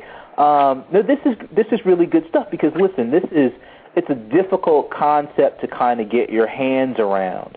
And so I'm willing to stay here as long as you guys have questions about it. I actually have up one of my papers, and I'll do what Gus did and just read a couple of sentences that I think may shed some light. Cultural capital is thought to be especially privileged in determining overall status in contemporary capitalist societies like ours. According to this view, people need not intentionally jockey for status because virtually every social interaction is structured to be an act of status positioning. So let me back off there for a second.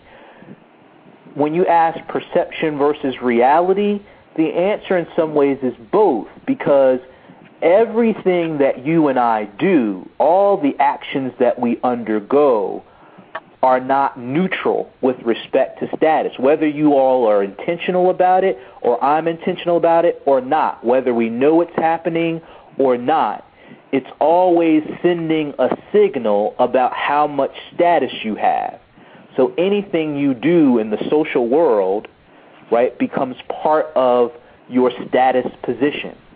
So, and I'll go back to the statement I wrote. In other words, the mere expression of valued skills, taste, knowledge, and practices serves to sort, distinguish, and ultimately to stratify. That is, to make some people higher up than other people. But much of this happens in a way that is invisible to you and I. We would never notice it. I see what you're saying. It's like knowing that electricity works, not seeing it work. But you know it works because you can turn on a switch. You know it works, but you can't see it working because it's not visible by the naked eye. Right. So therefore you would have to, everybody has what you call, I would say, a visual. This for others, for visual capital, and what courses they take out in their life determines low capital or high capital based on the decisions, supposedly decisions that they make during the course of their life, or what they were born into. Correct? Absolutely. So you can take a guy who, say, goes to Harvard versus a guy who goes to the University of Massachusetts, the public school, a very good public school, right? And so both those guys are getting education. So sometimes there are parts of cultural capital that it's easy for us to identify, right? We know that that both these guys have college degrees. Right. But at the same time, that Harvard University degree is worth a little bit more in the status game, wouldn't you say? Yeah. Is it? You know what? I don't want to step on anyone's toes. Oh, right. It's like generic and brand, as far as between medicine. So I guess in a sense, I think we're all in all. I guess in all 9 areas of people activity, every part of the nine areas of people activity has a certain type of brand or generic flavoring as far as what someone is capable of doing. So therefore, someone can go to Harvard, someone can go to MIT. It's still an education. It just has a brand name to the education. You're basically paying for the name and not the actual education. And paying for all the things that come with name, right? So you're right. You're right. So you and I can both have engineering degrees from the 2 schools, but at the same time, if one opens up some doors for me, whereas the other one does not, I'll give you, just sticking with the Harvard example. Harvard University has a tradition where if one of their students is elected president of the United States, that student's favorite professor is supposed to write them a letter of congratulations, and the president of the university is supposed to write them a letter of congratulations. So that university has had enough people elected president of the United States to have a tradition. There is no such tradition at the University of South Carolina.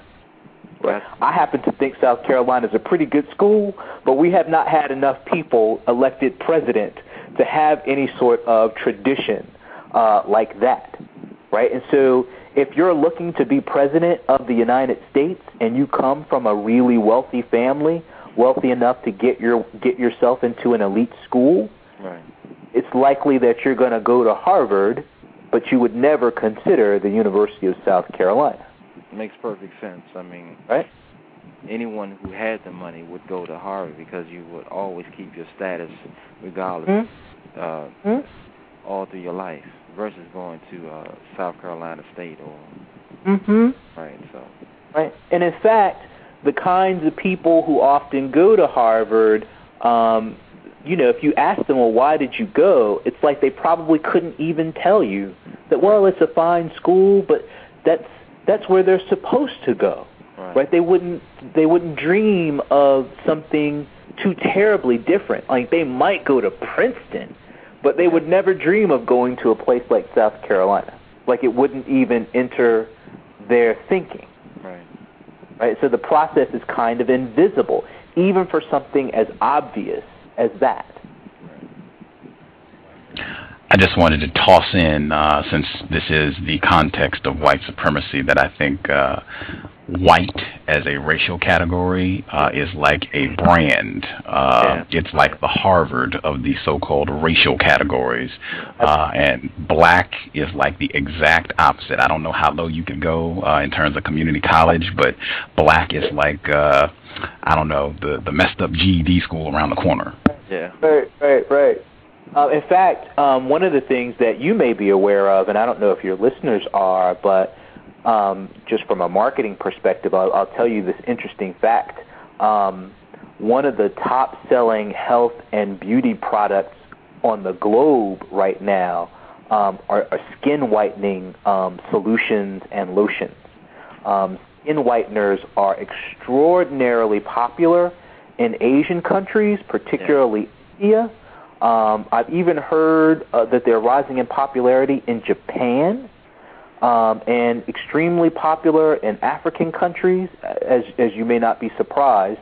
but almost everywhere around the world, white skin is tantamount to beautiful, and black skin the opposite. Yeah, it's a young lady named Hakima. She did a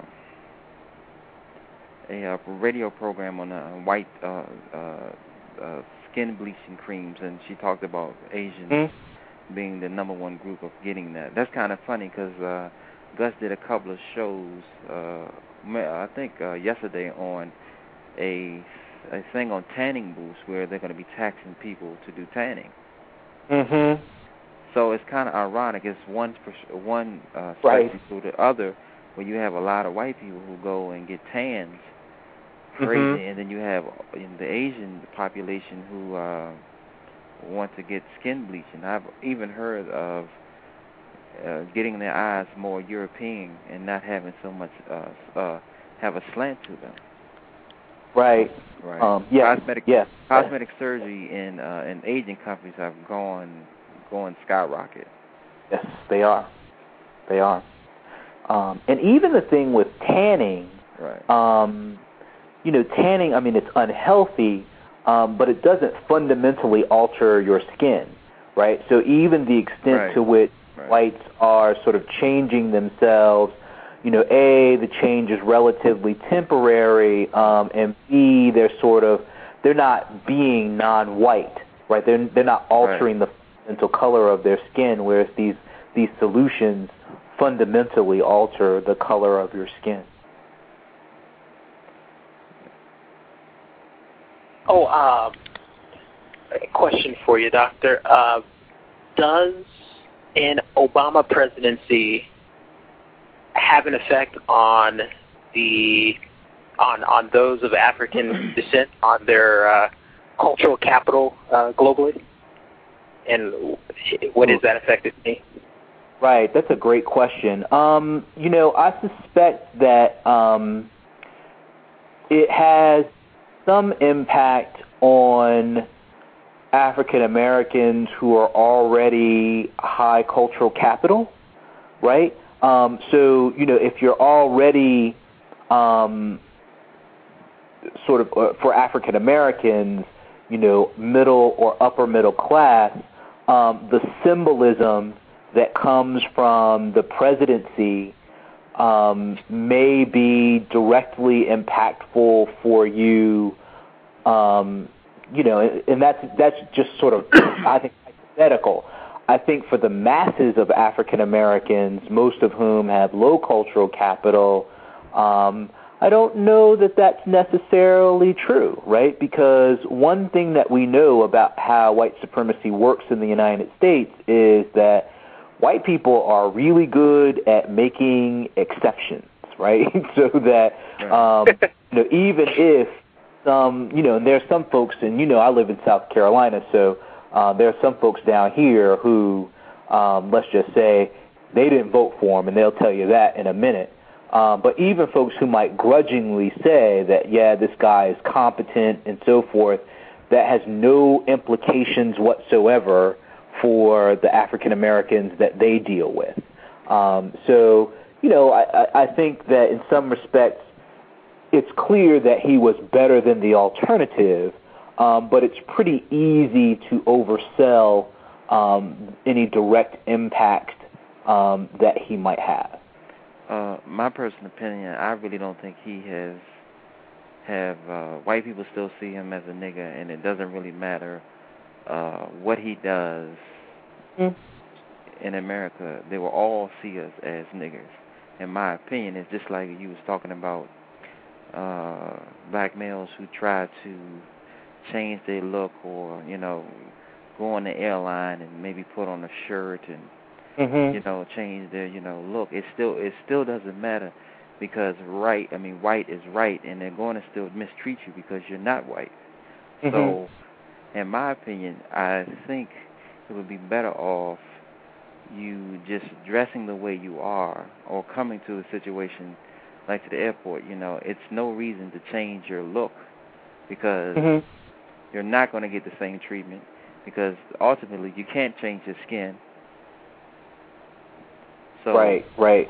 I think that with respect to the president, and I'd be interested in hearing what you have to say here too, Gus.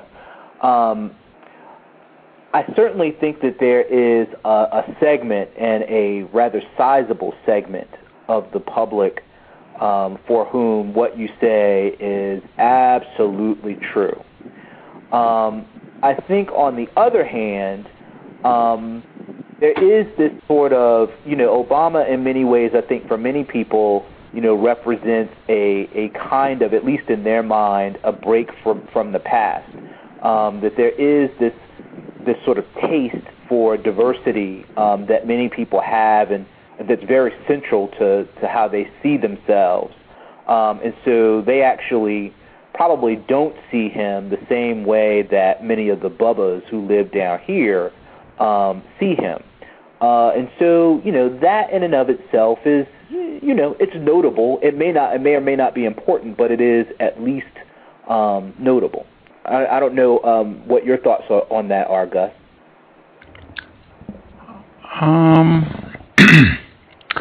I definitely would have to say, as Mr. Hill shared, I feel that there are a lot of white people who it doesn't really matter whether he was a janitor, sanitation worker, sitting in the White House.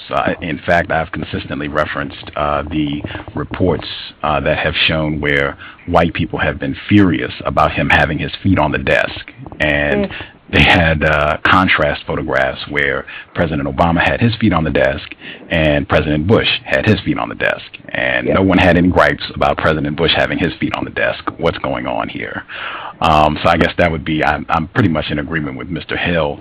But I would also say, just going back to, I'm going to be using that phrase. Thank you, Professor Crockett. I think he has, President Obama, I think he has a little bit more cultural capital than regular old black people because he has a white parent. That was brought up repeatedly during the election. It's still brought up repeatedly, the fact that he has a white parent. And even the Senate, I'm forgetting his name, but the whole, thank you. When that whole controversy back in January, he stated pretty bluntly, he's not as dark as some of the other black people because he has a white parent. I think him having a white parent has given him a significant boost of cultural capital. In fact, I would go so far as to say I think that's a significant part of the reason that he's in the White House in the first place, the fact that he has a white parent. I could not have said it any better because back to Mr. Renegade right there. I mean, to be honest with you, if you have, he did some, I've heard some other stuff by the Irritated Genie. What I consider Obama is what you call a buffer class, where you have these people, or these particular non-white people who have a white parent, and their allegiance to their white parent is not going to see what white people are really truly about, is practicing racism and white supremacy. So therefore, if Obama would to help black people, he wouldn't be able to, because in the back of his mind, he would probably be saying, if I help them, then I got to help the white people. So I could not agree with Gus on this one, because again, if he did not have a white parent, and imagine if we can all close our eyes and imagine that if President Obama was a dark-skinned man who had African features, I would be pretty hard pressed that he would be the president of the United States of America. I don't care how much education he has, or if he went to Harvard Law School and went to Columbia, all those things. I don't think he would ever be the president of the United States of America without that cultural capital. The cultural capital that Gus talked about is his white parent, which gets him over the hump, which that white people see themselves in him, meaning that he will be a willing participant in the system of racism, white supremacy, by treating non-whites bad. So therefore, he would use that culture capital to say, "Hey, I'm one of you guys because here I am treating a non-white person badly." So what I came to find out in my studies, is when you have this buffer group who are what I call mixed descent, by them using their cultural capital by treating non-white people bad, by showing their allegiance to their white parents. So the system is designed to set up that buffer group. So when the actual people who, the oppressed people, the oppressed non-white people who want to stand up and do something, the white people have something which you call a buffer, which is the buffer group that is going to protect them regardless of what's going on. So that puts him at an advantage because white people know that I have this protection, and who in any mind is going to not love their parent. You dig what I'm saying? So that puts him in a very situation where they will always say, "Well, I can always use my non-white child as my buffer." That's just my opinion. Well, I think. Go ahead. No, go ahead. Go ahead, Doctor. Definitely. Well, I would sort of add to that very quickly, and that is to say, you said a couple of really interesting and provocative things there. To me, the politician that Obama reminds me of the most is former Virginia Governor Douglas Wilder. And Gus, you may have some comments on that because I know that you are from down that way. He reminds me both in sort of temperament and in terms of centrist politics of Wilder quite a bit. The one place where I might disagree a little bit with the caller is in the characterization of biracial politics, and only in this regard. Much of the current biracial politics that we're seeing right now is extraordinarily conservative and extraordinarily and openly anti-black. And I wouldn't associate Obama with those politics. So many of those people, I knew some of the names and they're not coming to me right now, but many of the folks who are pushing for the multiracial category or the biracial category on the census have these horrible politics that are explicitly anti-black. And Obama's not really he's not going out quite like that. But he's more like Douglas Wilder in my estimation. I will agree with you, but what I'm saying is that cultural capital that white people know that they can tap into at any given time. So therefore, he's like what you call money in the bank. Yeah, I think you're on to something there. I think that makes him the kind of person that people are willing to sort of give a chance in the first place. Right? He's the kind of African American candidate who could make white people who might be on the fence willing to consider. He makes them feel much more comfortable.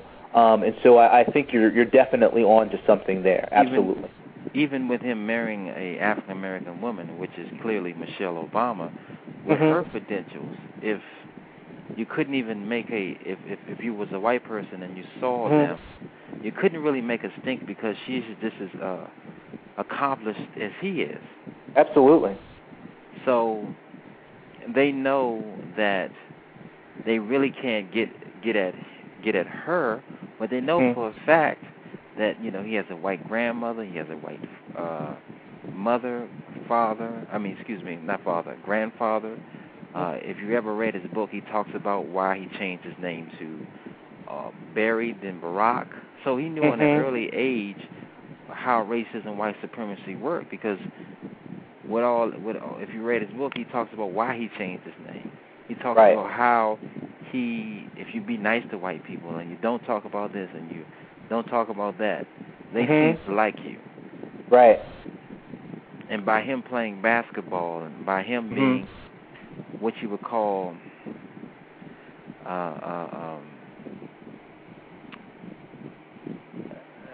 not too Negroid. No, I got you. Oh, absolutely, yeah. Yeah, but enough Negro to say he's black enough. Right. So therefore, you got this raging debate between black people in the black community who don't know racism, white supremacy, and don't understand the system, and saying, is he black enough? And for years we've been saying that Bill Clinton is our first black president. Right. So it puts a what you call a dichotomy on the whole situation, and proves that black people right then and there don't know the system and how it works and how does it impact their life, and they make these decisions based on things that they really don't understand.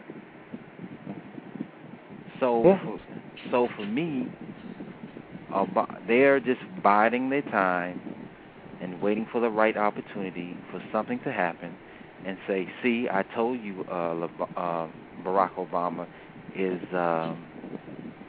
for black people." And the reason why, I mean, it's what I call testers, and what I mean by testers, Rush Limbaugh on a daily basis tells Barack Obama is a racist.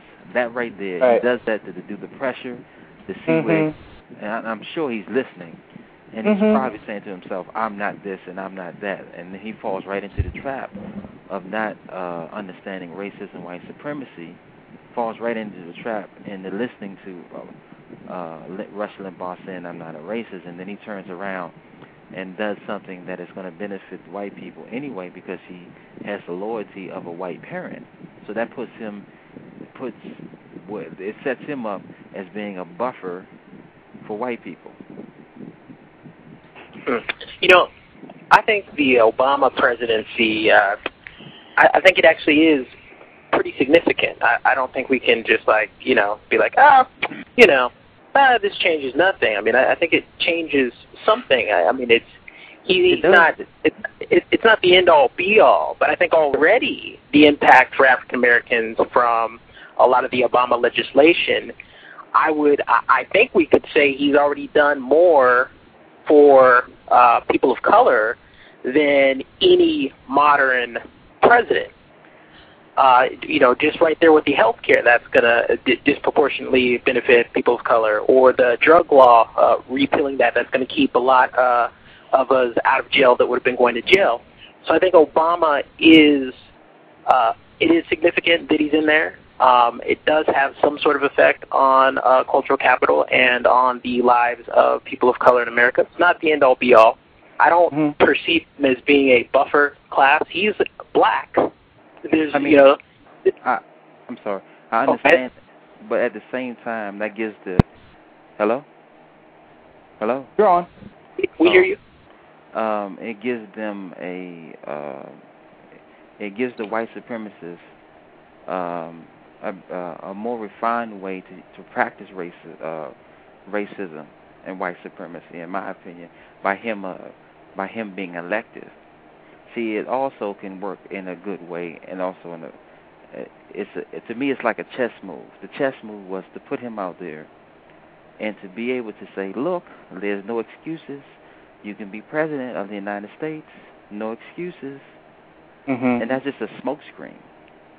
Well, we know behind that smokescreen, there is racism everywhere, white supremacy everywhere in America. So that is he's used as what I would consider in chess a renpassant. And what a renpassant is when you can take a pawn and make a special move with him,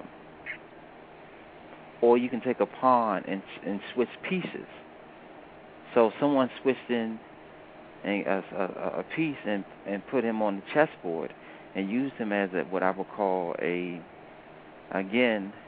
better way to refine racism, white supremacy, by putting him out there and saying, look, no more excuses. No more excuses. When he got elected, what was the famous term they kept saying?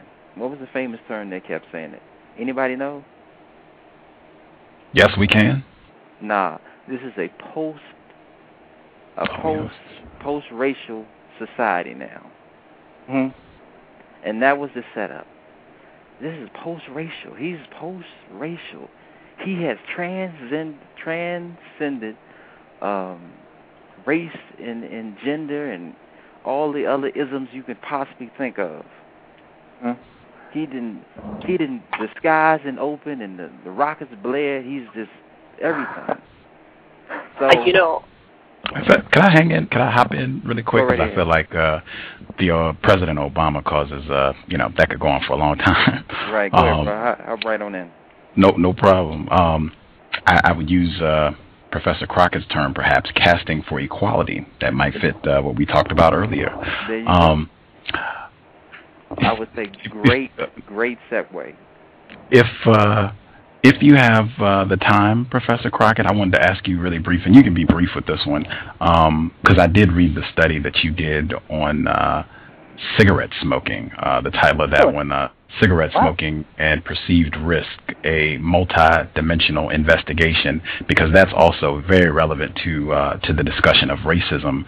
I wanted to make sure I got that in, because just Vernelia Randall was here and several other folks who have talked about how cigarettes are disproportionately marketed to black people and have a disparate health impact on black people, and that low cultural capital comes up again in that study with regards to black people perhaps being more apt to be risk takers, and I think a lot of that has to do with having that low cultural capital. Would you mind sharing a little bit about that study?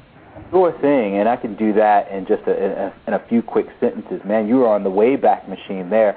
So that study was one that again I helped conduct as a graduate student with another member of the faculty. But the quick one on that is we tried to look at different ways to consider trying to get. We were focused on young people, adolescents specifically, to either not smoke at all or to quit smoking. So we wanted to understand their perceptions about smoking. And the thing is that young people balance a variety of different kinds of risk as it concerns smoking. And one of the things we found is that, if anything, young people actually may overestimate their chances of getting cancer or some other disease from smoking. So it's not that they don't understand the health risks involved. In fact, they understand them very, very well. But often what they are doing is they are balancing other kinds of risks. So the risk of not looking cool in front of your friends, for those of you who have adolescents at home, and I'm a stepdad, I have a 14-year-old, the fear of not looking cool is ongoing. And that's a serious fear, whereas health stuff, I might get cancer when I'm 50, but, to a 14-year-old, 50 seems like 900. It may as well be 900. And so young people, in many respects, are trying to balance out these different kinds of risk. Well, one of the things that you can actually do with young people, the best way, if you want to get young people to not smoke, and I want your listeners to hear, please support increases in cigarette tax in your state. It is one thing we know is that people who have been smoking for a long time are pretty insensitive to the tax increases. That's unfortunate, but they don't really work for adults, but they work like gangbusters for young people. If you throw in economic risk, young people are willing to not look cool. They'll give that up when you start taking money out of their pocket. Because most of them, they have their little allowance and they only get but so much. And so they'll give it up. They'll give it up, and they'll give up smoking in order to keep the money in their pocket. That's probably the big takeaway, I think, in many respects, from what we were doing. Definitely, and I wanted to highlight for listeners, if you had anything you wanted to share with this portion of the study, feel free. But and you said that this might be something to investigate further, that risk is more accepted by non-white people, and he in the study used the term non-white. I'm not adding that was in the study, and I think that is, man, I don't even think that's correlation. I think that is directly tied to low cultural capital. Yeah, I think you're right. One of the things that we saw with young people there, and we said that we wanted to follow up. I haven't done any work in that area for a bit. I've been actually more focused on obesity, which we know is also a big issue, and many of the kinds of things that are involved in smoking and behaviors that lead to obesity are relatively similar.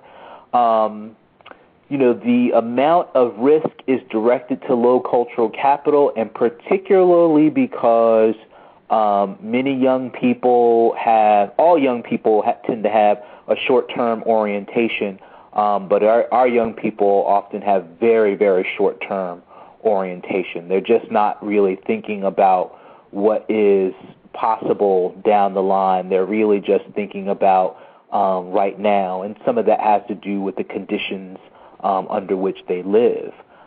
They're very exposed to violence, and they have high exposure to other high-risk behaviors. So one of the things I mentioned before to Mr. Hill is that we get cultural capital from kind of family and upbringing, our environment. We get skills, tastes, and practices. What seems normal comes from that environment. And so when you're in an environment where you have exposure to lots of high-risk behaviors, it's like kids who grow up in a war zone. They're insensitive to violence. They're much more likely to take risks that involve violence. And so that's what's going on with our young people in large part. Good professor, when are you going to do the report on overweight, being overweight? Yeah, what I've been doing actually is I haven't done direct research. What I do is I work with a collective of academics, both from marketing and public health, and some other areas as well. It's called the African American Collaborative Obesity Research Network. We're the other acorn. And so a lot of those folks do community-based research on obesity, and there is a lot of really interesting stuff going on out there right now. I've been fortunate enough to act as a reviewer on some of those things, and there's some brilliant people out there doing work on trying to get a handle on this issue from a variety of different perspectives. One looking specifically at adolescence, looking at gender differences in the African American community, looking at family and lifestyle differences. And boy, we have got to get a handle on this thing, because it's killing our people. We're dying at much younger ages than we need to be. I think a big part of that obesity is mood repair, because we are not dealing with the problem of racism, white supremacy. There's a 3-hour time gap here because I'm on the West Coast, and I know Professor Crockett, it's about 9:30 where you are. I don't want to keep him too late because he has so much information. I would like to have him back. So if you all want to take like 5 minutes, if you have anything else you want to get out, so we don't keep him too late in the evening. If there's any other quick questions you all want to get out. I have a quick question. Have you heard the notion that a couple of friends of mine, so I'm a workout fanatic. I like to work out. I like to be in shape. And we always have this heated discussion that black women do not want to work out. And I will always say that's not true. Versus white women who do want to work out. And I said, I will always say that to my friends, is like, that is not true. Is there some type of Yeah, that's an interesting question. I don't know anyone who's doing work on it specifically, but I can tell you just in some of the things that I do, because I get into lifestyle issues and stuff like that, I think that a lot of times with African American women, the question really becomes, what do we mean by workout? And I know a little bit more about kind of adolescents in this regard rather than grown folks. But, going to the gym and stuff like that, a lot of times because of the hair stuff is a real problem, right, with going to the pool or going to the gym and whatnot. Yeah. But one of the things that we find with black girls is that they have much higher rates of participation in sports youth sports, high school sports, things of that nature. Right. So it's not a question of African American women being kind of unwilling to engage in athletic pursuits, but I think there may be something about kind of the gym per se, that and specific things about African American women and especially hair. And I'm just going to go ahead and say it like that. Folks don't go to they're not going to go to the gym, but they may be willing to do some other things. Yeah. Here in the South, we get a lot of people who garden. So there's and I had not really done much of that, but for those of you who have a lawn to work on or you tend to garden at all, that can take the pounds off. The other problem, of course, is suburbanization. As more and more of us live, even in the older inner ring suburbs, places that don't even have sidewalks, and so we sit at desks and we sit in our cars, and that's it.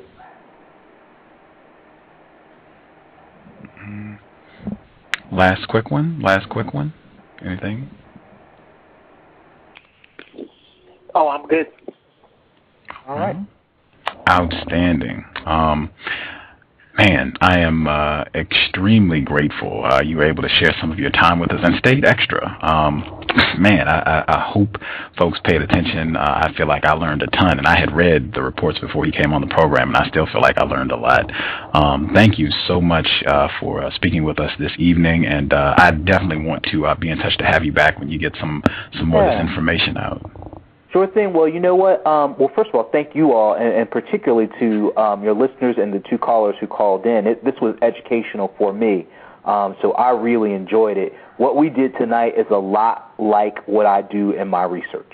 So this was fantastic for me. I really enjoyed it, so I will definitely try to get back sometime soon. I don't want y'all to get tired of hearing me, but I'll try to.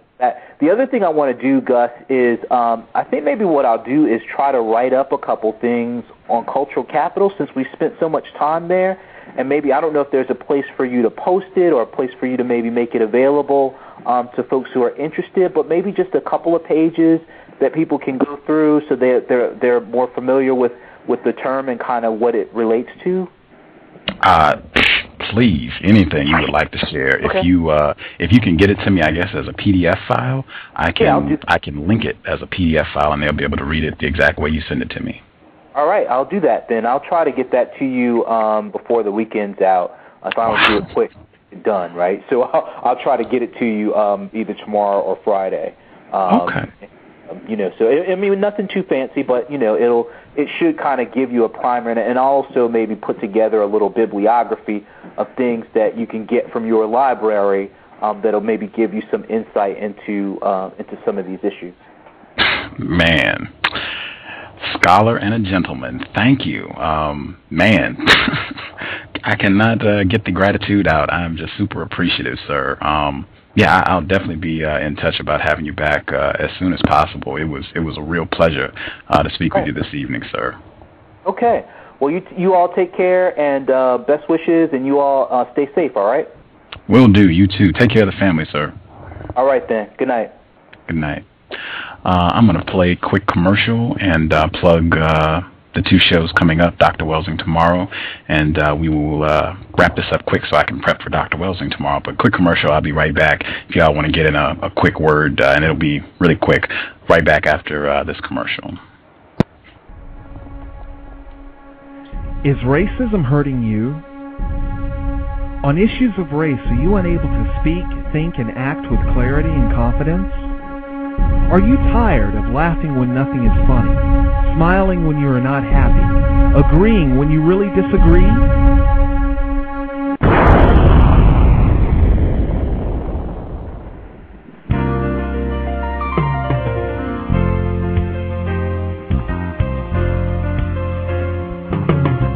At counterracism.com, you can learn specific strategies and techniques to counter the behaviors of the people who practice racism in all areas of activity. Using words correctly, following counter-racist logic, even counter-racist science projects designed to reveal what racism is, how it works, and how to counter it. The open source code writing format allows you to pick and choose from a variety of counter-racist suggestions so you can produce the code that works for you. Stop by counterracism.com today and help replace racism with justice. That's counter-racism.com. I'm going to say this quickly, see if I can wrap this show up in 5 minutes. Number one, this program is evidence of why I don't always challenge aggressively white people that come on the program, because they tend to have an extraordinary amount of constructive information. I didn't know anything about David Crockett until the admitted white supremacist known as Dr. Joe Fagan informed me about David Crockett. So sometimes I really have to bow down to the fact that these white people, even the admitted racists, have a ton of information. So I'm really just trying to behave and be as courteous as I can so that I can get information from them. That's not always the case, but that is the case sometimes, and I tend to trust my judgment with regards to if the white person has constructive info and if I think I can get it from them. But this program is, I hope, evidence of why I try to do that. Tomorrow, Dr. Frances Cress Welsing just got word she confirmed, so we're good. Tomorrow, 7 p.m. Eastern, 6 p.m. Central, 4 p.m. Pacific, Dr. Frances Cress Welsing, visit number 5.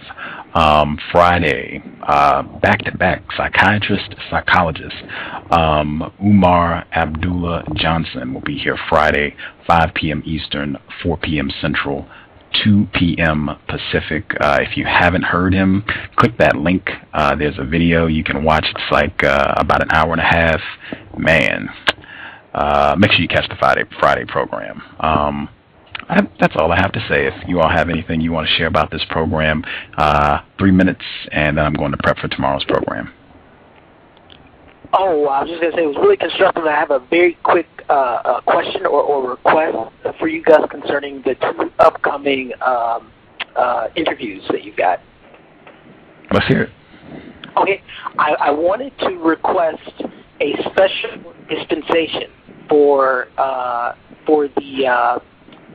the Welsing interview, and then also the other interview. I wanted to be able to ask those 2 people, since they are psychologists, that question for which I've been banned from speaking about.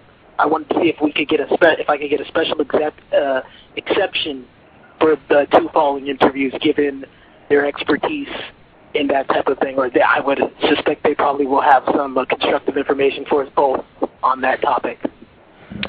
I will lift the exemption for those 2 programs. I'm not going to ask either of them about Black Pride, but if you call in, feel free. Thank you. I appreciate it very much. And I'll keep it very constructive. Great show, Gus. It's been a while since I had a chance to come on your show and actually give my 2 cents. It's been a pleasure and an honor to actually get a chance to do this. It's been a long time, so. It has. I feel like this is like the first time this year. Is it the first time this year? Yeah, it's actually the first time this year. Yeah. Wow, great. Did you get to hear? Oh, I'm sorry. Go ahead. I heard the gentleman about the football players. That was a great show. Anthony Pryor. That's who I was going to ask you about. That was a great show, and I wanted to ask the guy who did the series on, I guess, the Darwin athletes. John Hoberman. John Hoberman, when you replied him about Tiger Woods getting in trouble, did he say anything? Did he come back, or what did he? He didn't. I'm going to call him. I just want 30 minutes for him to come back here and tell me I just want to play back what he said about Tiger Woods, and then ask him to do you want to revise your view on how white people feel about Tiger Woods? That's all I need. 30 minutes. We can get that done quick. And one other thing, your counter-racist coding for the white supremacists of Tim Wise. The first time I heard Tim Wise, I said, man, this guy. I remember I was sitting in the living room watching him on C-SPAN, And at the time, my girlfriend, she's like, wow, he's great. And I just turned around and said, what?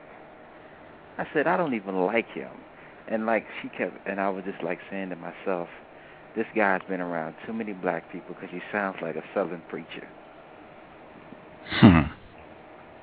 It's like, you know, and I must admit, he is good. I mean, when he excites the crowd, he knows the great inflections and everything. If I would close my eyes and didn't see him, I would have thought he was black. Yeah, I have heard other folks who are a little less confused make similar comments about him, particularly his style of speaking and him sounding like a Southern black preacher in the pulpit. And I think he does a significant amount of talks in churches. So I mean, he's really able to work that angle well. All I was like, where's the band and the organ at? Yeah, if he had a choir behind him, I mean, yeah. Man, great show, man. I hope you get your computer, and more power to you, man. With the constructive information, I was thinking about having my own program, but I was gonna just wait.